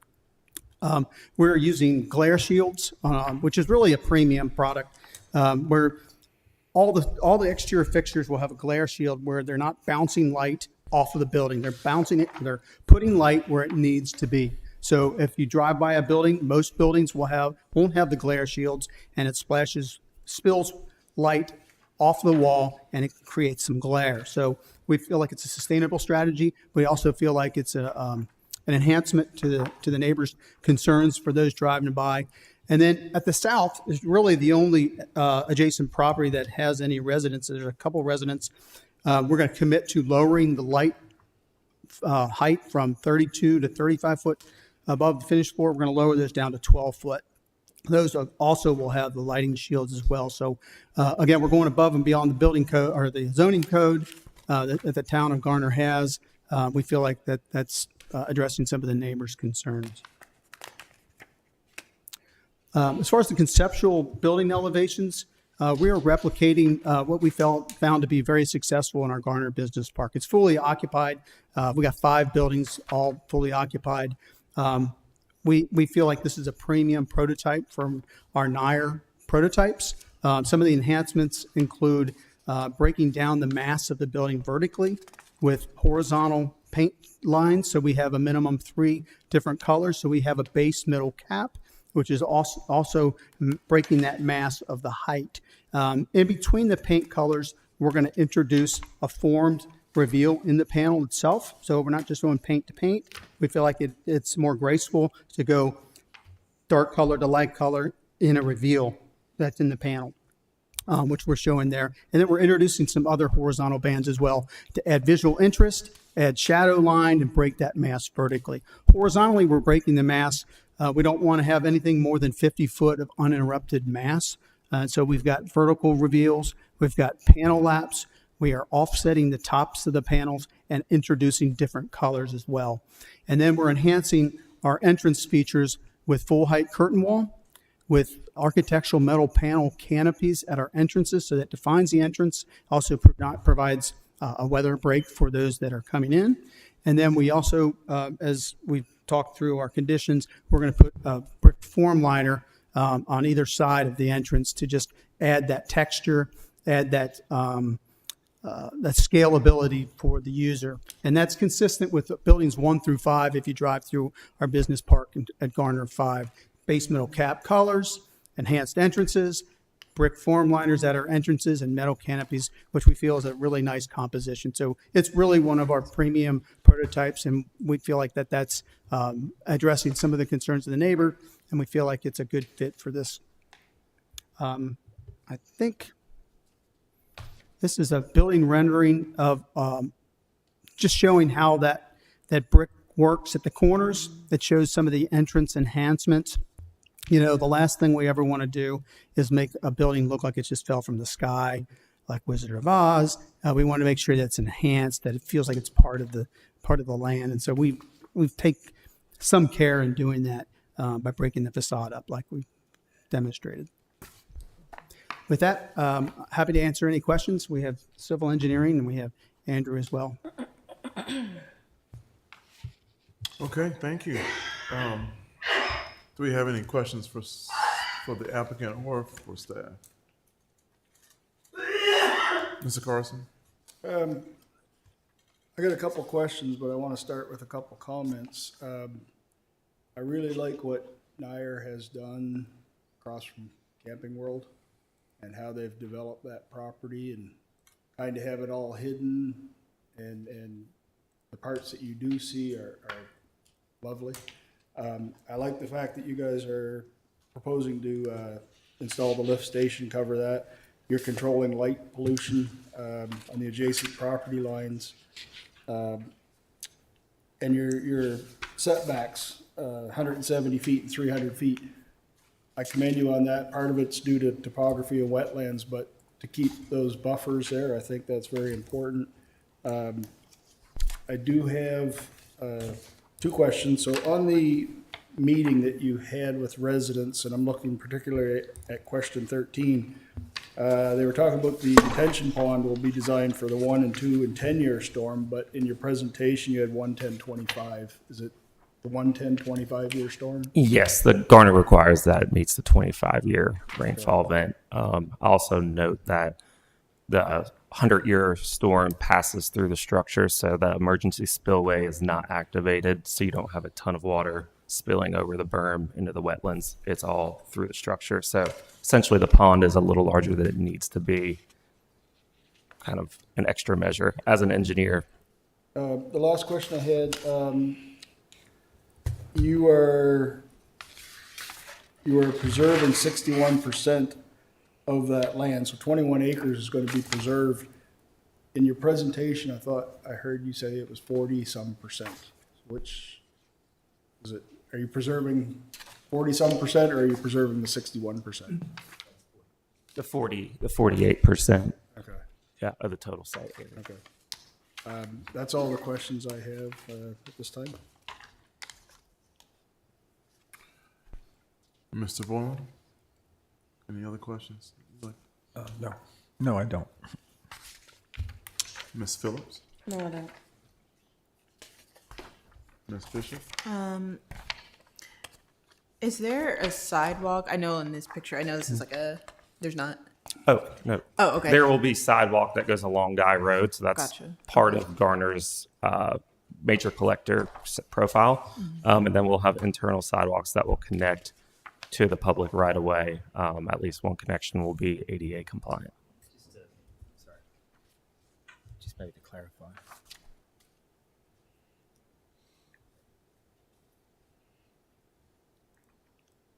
It's probably the bit. Which one's the pointer? Oh, sorry. So, sorry. So currently this is a 2-lane road. We're dedicating 7 feet of our lot as road reserve, of which there'll be an extension of, so Guy Road's going to be designated as a 3-lane road, of which then we also, along this line here, will be putting in the public sidewalk as well, which will then have connectivity to our internal sidewalks as well. And then obviously it stops at the limit of our boundary. Got it. Okay. And I will like to say, I really like how you guys include the visuals of what it could look like in some of your past constructions. It just helps, visualize everything. And then the other thing I was going to mention was, have you considered adding like a couple park benches for workers just for like during lunch? Not necessary, but just curious. I think some of that could definitely be added, also potentially depending on who the user is. A lot of times they'll come in, do an upfit, and they may add. So for instance, on Garner 5, there's some other upfits where they wanted to enhance the area for their workers. So different companies have different preferences. Got it. All right. Thank you. I have no questions. Thank you for the presentation. Could I also just note two other things based on the consistency report? So as far as the green stormwater infrastructure, there are some constraints with this site, obviously due to the environmental, the wetlands, and the topography of the site. Also that we're keeping the 100-year storm routed through the pond opposed to using the emergency spillway. Sometimes some of the green infrastructure, such as rain gardens, it's great for treatment, which we're still meeting our treatment requirements using a regular wet pond. But some of those rain gardens, things like that, you don't get the storage and the volume to hold back the 25-year rainfall events. A lot of times you see stormwater control measures in series where they're going through a rain garden and then a wet pond, so you'd end up with more disturbed area. So that's how we went through a couple different options. As far as also like sand filters should go underground or be open air, there's requirements for the seasonal high water table. Being that there are wetlands adjacent to our site, there is a fairly high seasonal high water table. So it kind of eliminates some of the stormwater control measures that we're able to use. Just wanted to address that. And as well as the open space, as far as I think there was some ratings about parks. We don't want to provide public open space to bring in people that don't work here just for safety concerns, as there are trucks. So, benches and things like that for people to eat that work there are great, but we just want to make sure we're not inviting outsiders in.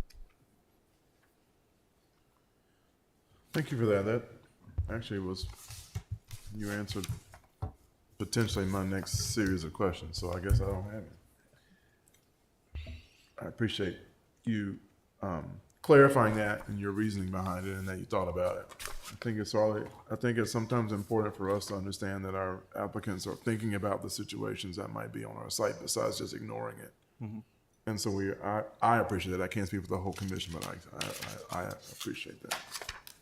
And I also appreciate you giving us an idea of what this may be. A little bit of an image is hard for us sometimes to just not see something. And just have a box that's placed in our landscape. So I appreciate the care and thinking about that for a building of this type. If there are no other questions, do we have anyone here that would like to speak in favor or against? Yes. And when you come forward, tell us your name, your address, and your affiliation, and if you're speaking. My name's Anthony Velazzi. I live 3201 Golden Nugget Drive. I'm the first residential neighborhood right essentially across the street from the proposed site and adjacent to the natural gas pipe exchange facility where the utility is located. I guess I'm not necessarily against this. Really what I'm here to do tonight is I was not able to make the October 22nd meeting. I did make the meeting that they held for the additional town, I guess you'd call it informational session that they held over at the community center. And I just wanted to have one really quick opportunity to discuss kind of the scale of this project. I know that I heard a lot about adjacency, and just to give you a really quick background, I'm director of pre-construction at a very large local general contractor. I'm very familiar with tilt-up frame construction, 50-foot clear height, and I just kind of want to talk a little bit about the scale of this project. My company did the redevelopment of the Kmart along Fayetteville. So I did the estimating and my company did the reconstruction of those frontages of that old building. I'm trying to pick something you guys might be familiar with. I'm also working on a project right up the street from here, redevelopment that is in conjunction with the DOT. Guy Road being a DOT road, they were talking about some of the turning lanes and 50 feet right turn and 125 feet back up. I don't know if I can zoom in on this with my mouse or not. Am I able to use that mouse? Is that one working?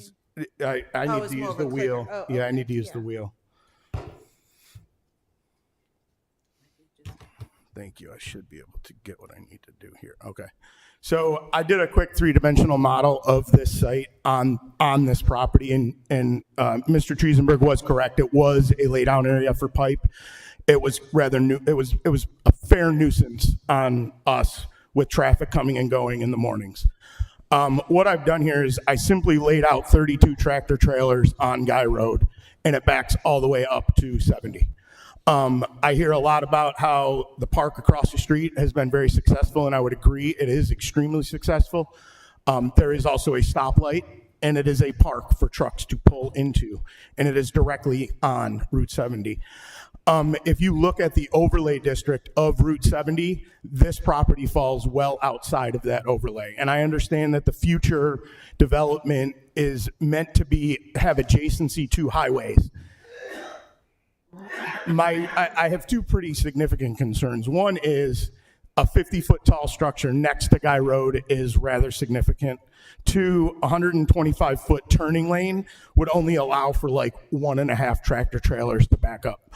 So I don't know if those figures are correct, but it does not sound like enough actual length. There is a right turn lane. There is a right turn lane currently into our development that is about 15 feet too short per the DOT guidelines. And I understand that this is a state road, but there's nobody from the DOT here to kind of defend it. And they've talked a lot about how their improvements are going to be limited to the property lines within their piece of land. So I'm not here to speak against development. I think it's important. Economic development is extremely important to the success of Garner. What I'm here to talk about is exacerbating an already dangerous and overloaded area. A building this large, I mentioned that Kmart, the old Kmart over on Fayetteville by the AutoZone, that is a 180,000 square foot facility that's about 24 feet tall.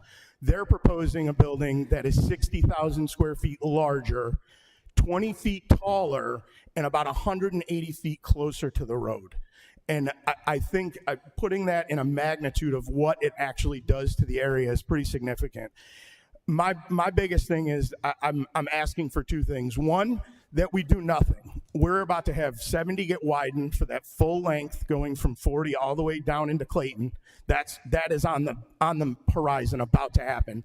Not to mention the 540 interchange that's about to come right through across between Guy and Rayner. So also not to mention, we have a brand new permit submission system here in Garner. We are down a couple of inspectors and plan reviewers. This is just, it doesn't feel right. We're trying to drop a big concrete box next to a residential neighborhood at the edge of town on a road that creates a bottleneck that could be a safety issue. There's a lot of reasons why I can think of to not do this. They talk about a public sewer pump station that's supposed to help the community. There is nobody back there that is on sewer. Everybody is on a septic system.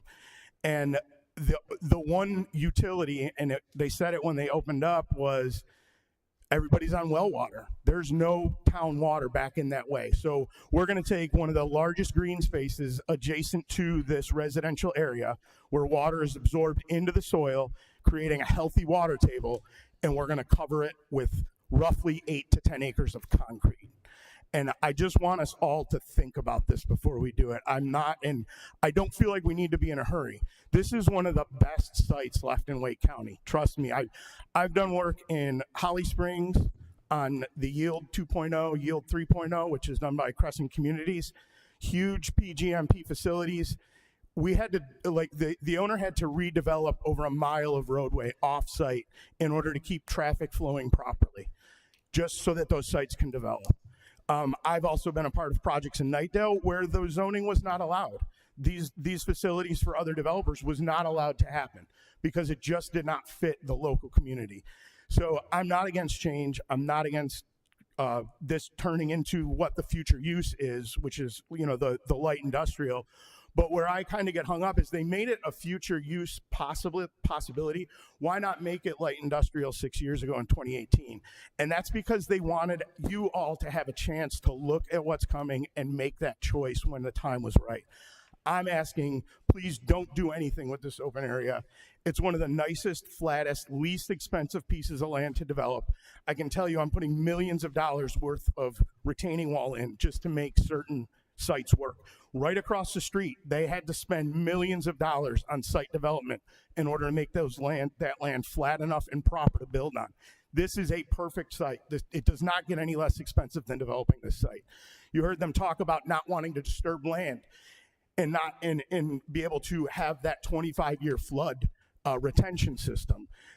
That is deleting vegetative perimeters, that's deleting rain gardens, areas for water to absorb into the soil, and it creates more runoff.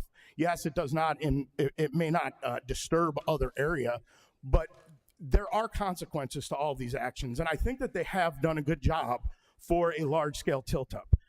Just given the location, it is adjacent. However, there is a section of about 1,500 feet. It's not a very long road. If they are to put this property in, I feel it should be their responsibility to upgrade the entire stretch of Guy Road going from the edge of Wake County all the way up to 70, making that a full run of actual drivable highway, 3 lanes. Because I'm concerned that when 540 starts getting built and when 70 becomes, when we go to widen it, you're going to have a lot of backdoor traffic, people getting off at 42, coming through the back roads on Guy Road, coming up the backside where it's not intended. And then not to mention 145 cars now in the morning of traffic in. When I go to pull out, if it's after 7:15, I have to wait. Traffic is backed up from 70 all the way past my road, just waiting at that stoplight. So take that into consideration as you've got 32 tractor trailers coming off of 70 from 40 that are all waiting to make a left-hand turn in traffic that's backed up. Again, I think they've done a great job with the building. It looks great for a tilt-up, but I feel as though a 50-foot tall building in this location, when all it will take is another few hundred yards of road to be redeveloped and widened, not just doing the minimum of what the DOT requires at the limits of their property, but taking it all the way up to the highway main artery. It is important, and I think that should be, I don't think it's unreasonable to want that as a resident. If we end up with this building, we should get a redeveloped road. It's very unsafe. There's been police stationed at the natural gas facility. I've almost been rear-ended countless times trying to turn right because people need to go around me as I'm slowing down to make a right-hand turn into my development, because this already is 12, 15 feet too short, even to the DOT's own standards. So as with anything, when you make a change, anything that's grandfathered in should have to be brought up to code. And I don't feel like the DOT or our tax money, which my taxes have gone up about 50% in the last 3 years, I don't see why we should have to bear the burden of it. And also, and lastly, and I will leave you with this, and I do appreciate the time to kind of share my thoughts. I don't see the public using the pump station. I don't think you should take ownership of it as Garner. There's maintenance costs with that, and that will be the only building in the area that uses it. And if I'm wrong, I would appreciate learning why. I'm untrained in this stuff. I'm just giving you my point of view from that perspective. That we don't even have natural gas at our houses, but there is a natural gas station right next to our house. So how are we going to end up with sewer at our house? It's just not going to happen. There won't be water brought down into our neighborhood. There won't be sewer. And I just think that we're exasperating an already very busy situation. Let 540 happen. Let 70 get widened. And then if this still makes sense, go ahead and build it and don't do any upgrades to Guy Road. But that's all I really came to talk about. Thank you so much. I've got a question, if I could ask a question. A question to the... Okay. Yes, I didn't catch your name, sorry. That's right, Anthony Velazzi. Anthony. So, correct me if I'm wrong, or maybe the developer can, but you keep saying this building is 50 feet high, and I thought they had it in here at 32 or 36. They're widening the road, which you don't show on your model, and the setback that they've shown on the plan, you've got the widening of the road, you've got a green space strip, then you've got your front parking lot, so it's not right up against the road.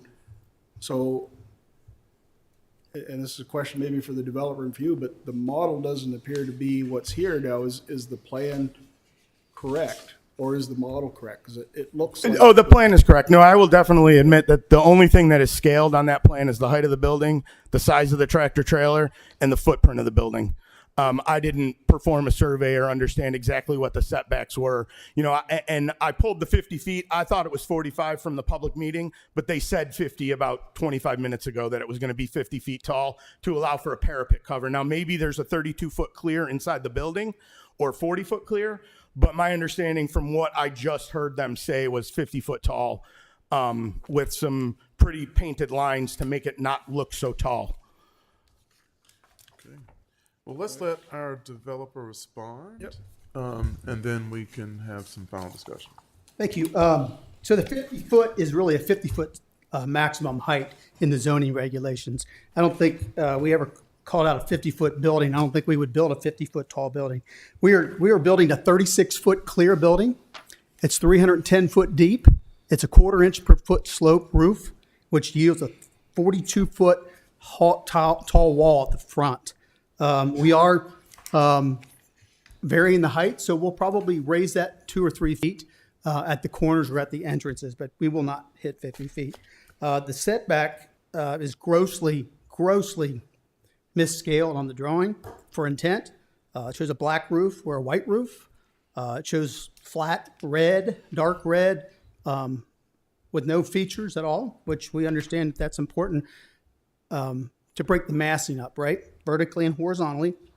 But with our setback, we have, I don't have it dimensioned, but at least 170 feet from the property line to the front of the building, with landscaping between the road and the pavement, and landscaping between the sidewalk and the building. Again, grossly misrepresented. I just want to point those things out, and I would let maybe Taylor talk a little bit about the civil. Yeah, so just a couple things. I would reiterate the setback. I think it would be weird to have a 50-foot building that close to Guy Road. As far as runoff goes, yes, rainfall is going to fall on the site, and there is, not as much water infiltrating, but that's why it's captured in a storm pond. This goes with any development anywhere. That's why those storm ponds are in place. That water is held in the storm pond to remove all the nitrogen that is added because it lands on impervious surface. So the pond is not just holding back flows, it's also treating the water before it releases it back into the wetland. As far as the turn lanes, so we're required to widen our frontage, and then there's the 125-foot left turn lane that goes into our site, and then there's 2 50-foot turn lanes that go into our site. Those are right turn lanes if you were heading north on Guy Road. Those are recommendations by DOT. Sometimes those are not they recommend them, and they're not actually even required. We had a separate call with DOT separately to talk about those, and they insisted that we keep those. There's even opportunities where sometimes they're just tapers. So the 50-foot is 50 foot of storage plus the taper of the turn lane. So it's actually a larger impact. It's not just 50 feet. I don't think obviously I can't speak totally sure, but I don't think you'll ever see 32 or 36 tractor trailers lined up coming into the site at once. When these buildings are built, yes, there's 36 doors. There's a fraction of them are actually built into the back of the building. There's concrete knockouts so that a developer or a tenant could come in, knock out those, and they could have more if they want. I think if you went to the Garner Business Park Drive and looked at some of those sites, you'd see that a good handful of those dock doors are not even there. It's just concrete panels that could be cut out and used in the future. They're just there for leasing purposes. Sewer, that was requested by, City of Raleigh obviously controls the water and sewer in Garner. That was specifically requested. That pump station is sized to serve our parcel and all the surrounding parcels that City of Raleigh requested us to size it for. In addition, the pumps can always be swapped out and upsized. So in the future, if there is future land is annexed into Garner or these neighborhoods, I mean, septic systems do have a life cycle, and eventually they need to be replaced. So maybe in the future there is an opportunity where sewer is extended into these neighborhoods, and it could be routed through this pump station. And this pump station, we're committing to we're building the pump station, but we're building sewer all the way up to Highway 70 and tying into the public sewer line that City of Raleigh has in Highway 70. So there's a large cost. It's not just the lift station. We're putting in pipe all the way along Guy Road to Highway 70.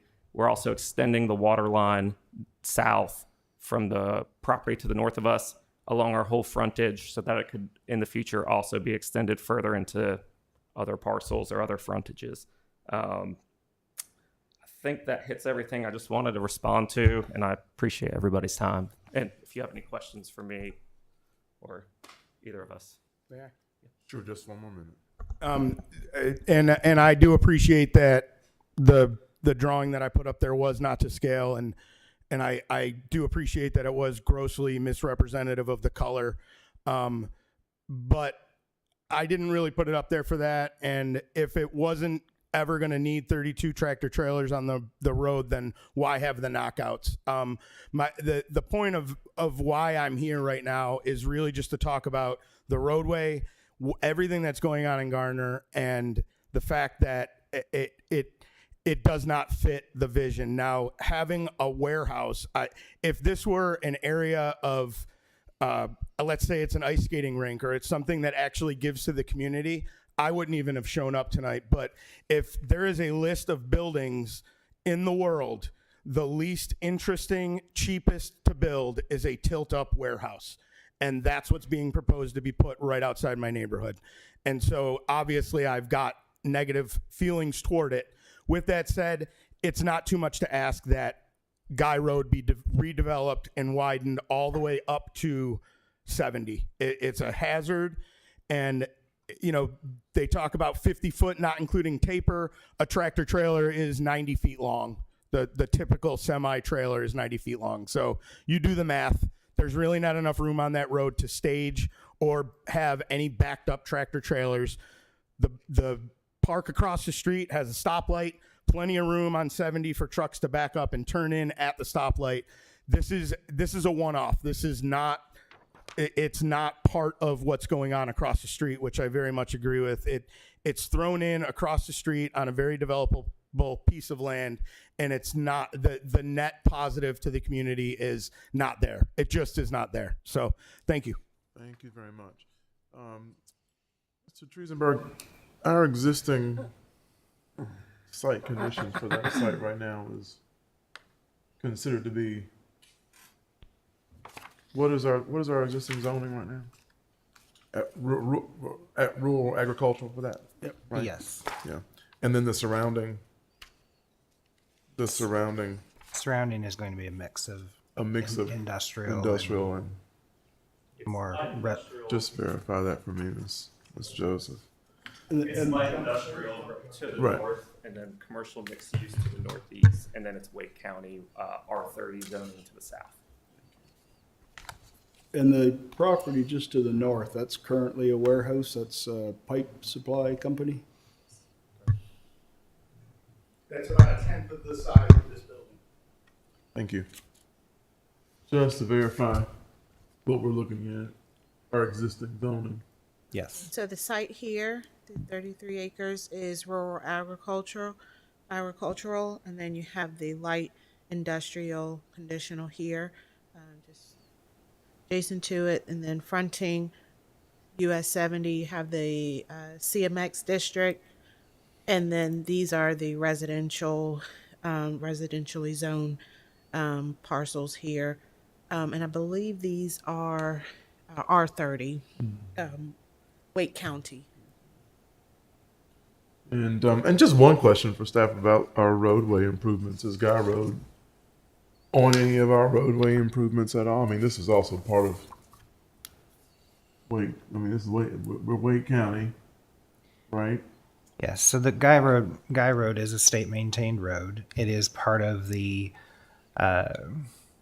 Campo Capital Area Metropolitan Planning Organization, the group of planners that plan for all of Wake County, with stretches into Franklin, Johnston, Harnett as well, in conjunction with Division 5 and I think also Division 4 now as well.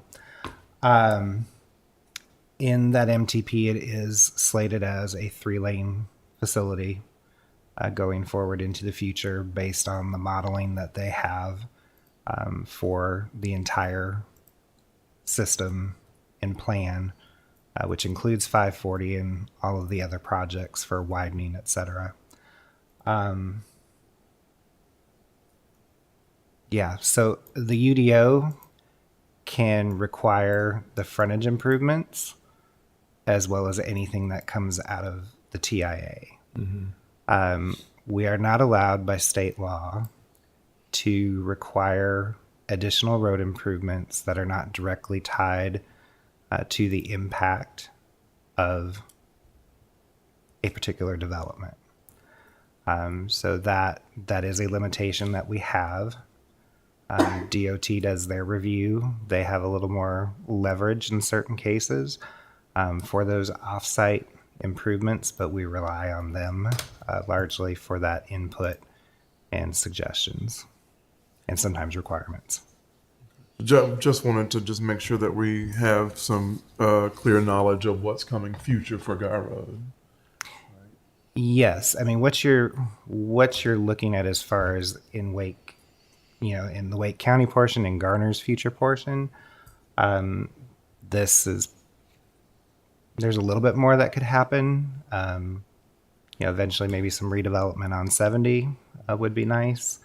I'm not sure what Johnston County and Clayton have, but as you get down further, there's a little bit of a gap with some undeveloped parcels in between.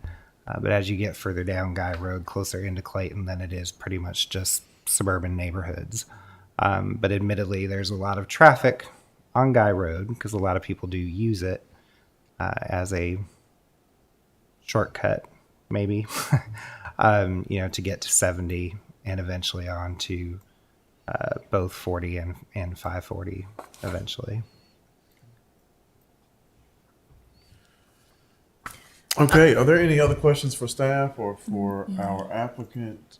I will say I do understand this gentleman's concern, I guess, regarding the trucks. Just because I have seen, at the Amazon warehouses nearby, which, granted, Amazon is a lot larger and has a lot of trucks coming in and out, but I have seen, it back up on the road, and they do have a longer, left-hand turn. But it sounds like there's, a state constraint as far as lengthening that turn lane. So, but I do understand your concern. Mm-hmm. Yes, Mr. Carson. Question for Mr. Triesenberg. When we approved the project across 70 at Guy Road, which is the light industrial, then we have that CMX right there at the corner. I recall there was some discussion about widening Guy Road from 70 to Garner Road. Is that still part of this, or is it still in process or consideration? So on that side of 70, because you have an immediate diversion of a couple of different routes, you have Rock Quarry and you have East Garner Road. That section was actually slated in the plans to be a 5-lane section. I don't recall right offhand if I know that, again, we require those frontage improvements, whether DOT wanted those right now or if they asked for a fee in lieu. I can't quite recall. David, do you recall on the north side on Guy Road?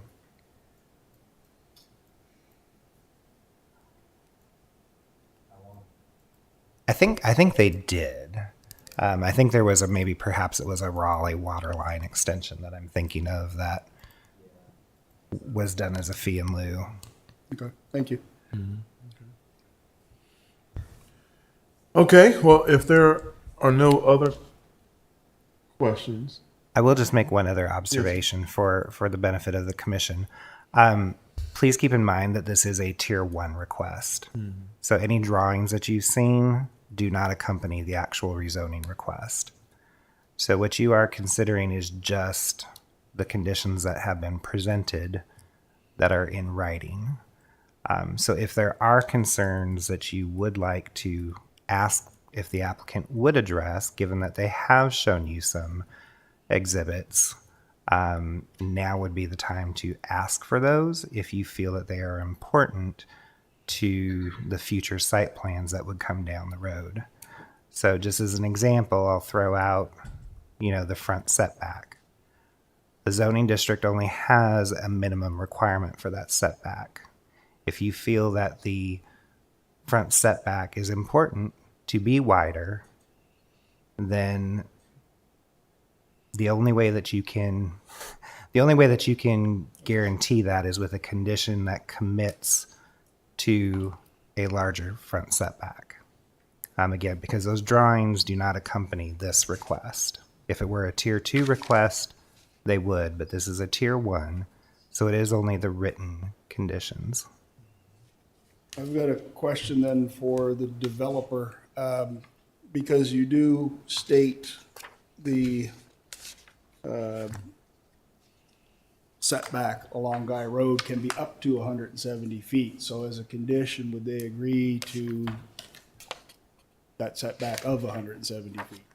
I think we'd like to just make sure before we commit to exactly 170 feet that that's where it is. And I don't know if that's something you guys agree to commit to. I think there's going to be parking in the front, so you have your... Well, let me Come to the rephrase. mic. Sorry. Sorry, let me rephrase that then. 170 feet plus or minus, not the minimum that could be required. So whether it's 150, 160, 170. Yeah, as long as it's a building setback, I think that's something that we'd be more than happy to agree to. Obviously, there's parking in front, so we wouldn't want a 150-foot buffer. We'd want parking to still be in front as it's shown on the current exhibits. Thank you for that. Okay. Well, so that we can finalize our discussion, do we have a motion from commission in either form? I'll make the motion. I move that the planning commission accept the consistency statement drafted herein as our own written recommendation regarding the consistency of the request with the town's adopted land use plans. Recommend approval of case CZ-24-005 to the town council with the condition that the Guy Road setback will be 170 feet plus or minus, and not the minimum building setback off of Guy Road. So it more or less matches the plan design that they have currently.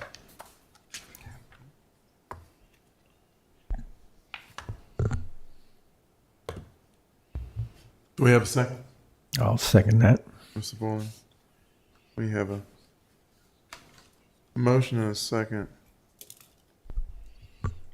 Are there any other discussion? Are there any questions needs from the developer to address us again? No. No other questions? Then I guess we're ready for vote. All right. With Mr. Carson's notes and amendment, there's a motion on the floor, and I'll call the vote. Gina Avent. Aye. Mariah Bishop. Aye. Ralph Carson. Aye. Philip Jefferson. Aye. Sherry Phillips. Aye. Michael Voyland. Aye. That's 6 ayes. The motion passes. Okay, thank you so much. We have passed our motion. Thank you so much.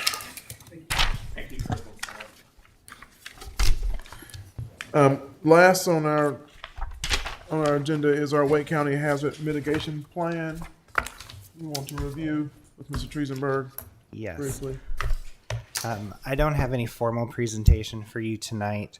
I just want to reiterate that this is an ongoing planning process that has a set time schedule. It does have to be renewed every 5 years, and we are rapidly approaching the end of the current 5-year period.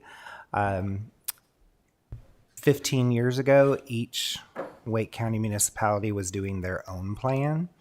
As you can imagine, that was a lot of plans for both the state and the federal agencies to be reviewing. So thankfully, they did come up with guidance that allow us to do a multi-jurisdictional plan. And Wake County was gracious enough to kind of take the lead in helping all of us, municipalities and the county jurisdiction, to come up with this consolidated plan. We've now had this, I think, for at least 10 years. So this, I think, is round 3 of the renewal. So it is important for us to always have a plan current, because if not, for example, if a Hurricane Helene type event would come through Wake County on January 2nd, just a few weeks from now, and we did not have an approved plan on file with FEMA, we would not be eligible for federal funding. So very important, yes, for us to keep the plan current on the books. I don't say this to slight or make anyone feel like their review of this document would not be important. It is. I just want to reassure you that if you do have any comments, feel free to make them. We will convey those comments back to the county and their consulting staff. And if nothing can be done here in the last couple weeks of this year, we will certainly carry those comments forward into the next cycle. And I'll be certainly try to answer any questions if you have them. Mr. Voiland served as a citizen representative on behalf of Garner at a couple of meetings, maybe. Couple of meetings, yes. I did. I was very impressed by the process. Doing anything multi-jurisdictional is always a can of worms in some cases. They were extremely well organized. After spending 20 minutes downloading the document yesterday, I was impressed by it. It was really refreshing to read the planning area profile. I mean, something as basic as that of here's what we have and here's what we're dealing with. It was refreshing to read about how they considered everything. Wetlands, endangered species, drainage basins, historic properties, and the vulnerability index. I mean, you very rarely consider that, but homeless, special needs, non-English speaking, and poverty-stricken communities, it's all considered. Mm-hmm. If I read this right, Jeff, the updated plan has been approved by FEMA, but it's contingent upon each municipality or jurisdiction adopting it.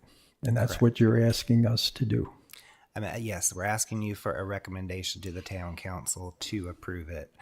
They would approve it via a resolution.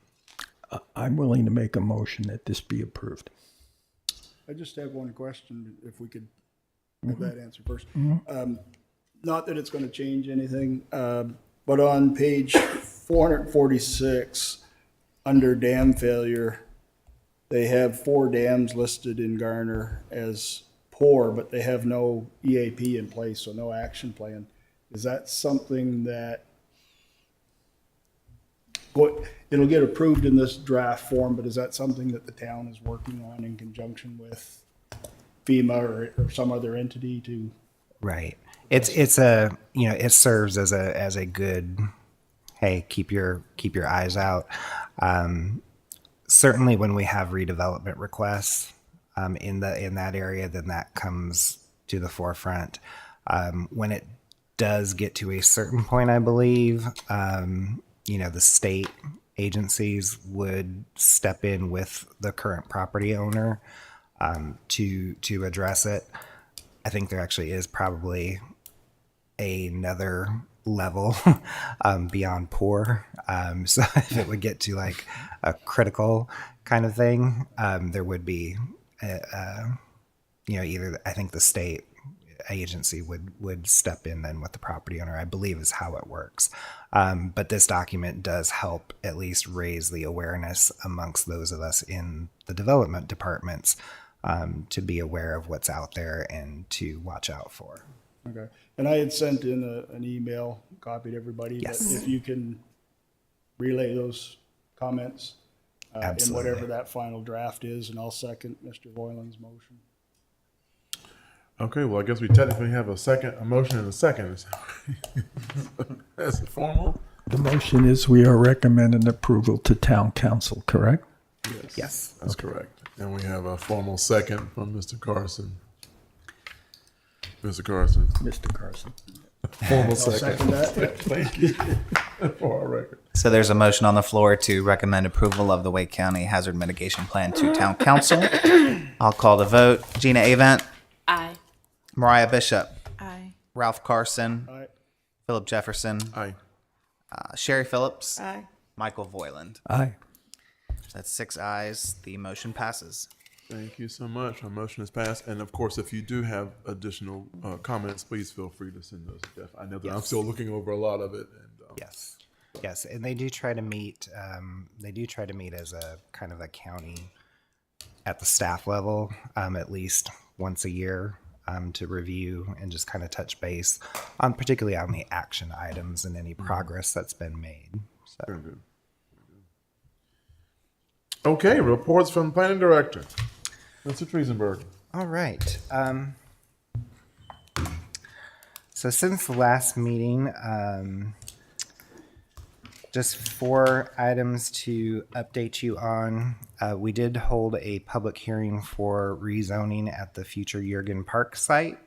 That was completed, and that will be coming to you at your Planning Commission meeting in January. So just a heads up for that. We also, as staff, introduced 2 text amendment packages. One is a Garner Forward implementation package, particularly focused on implementing some of the goals and objectives related to residential development. We are continuing as staff to further research and refine that, and we'll be going back to the council in January at their work session then. So I'm hoping tentatively for maybe a public hearing in the March timeframe, coming to you potentially maybe around April, May. So just be aware of that. As in addition to that, there's also some stormwater updates that are a little more critical, time sensitive. So that will be going to a public hearing in January. That should be on your agenda, I would think, in February. Pool Drive commercial and fuel sales, no decision on that case yet. The applicant would like to have a little more time to talk with council members about some additional concerns. And so that has been continued to the January meeting as well. Apart from that, we continue to meet with Wake County Planning as part of the ETJ expansion request. We had our second meeting with the Land Use Committee, which is a subgroup of their Planning Commission, earlier this month. We have one more with that group at least in January. After that, we are hoping to get a recommendation from the Land Use Committee to their full planning board. So that would be the second step over there. And then after planning board, it would eventually go to Board of Commissioners for a final decision. We do expect the boundary to probably continue to shift and change based on additional input and analysis that we get from county staff. So I'll keep you posted on that on a monthly basis. On the staffing front, we welcomed Randy Hogue. I believe he started about the time of our last meeting. He is our new planning technician, so if you call the main line, chances are you will get him on the phone. He is part of the development review team, so that's the team with Joe Linsky, used to be Allison's group. We also just made a final offer and acceptance was reached with a new planner 1 for that team, so backfilling Joe's position after he was promoted to planner 2. Her name is Cassidy Charles. She'll be joining us on January 6th. So we're excited to have her on board. And hopefully by the end of this week, we will also have an offer and an acceptance for the development review manager position, which would then complete filling out that 4-person team. So fingers crossed. And then lastly, we did want to take a moment as staff to recognize Miss Avent for her service. This is her last meeting. So we do have a little commemorative plaque for you to document your service with the Planning Commission. And you will also get to take your name tag. So thank you very much for your service for the last 4.5 years.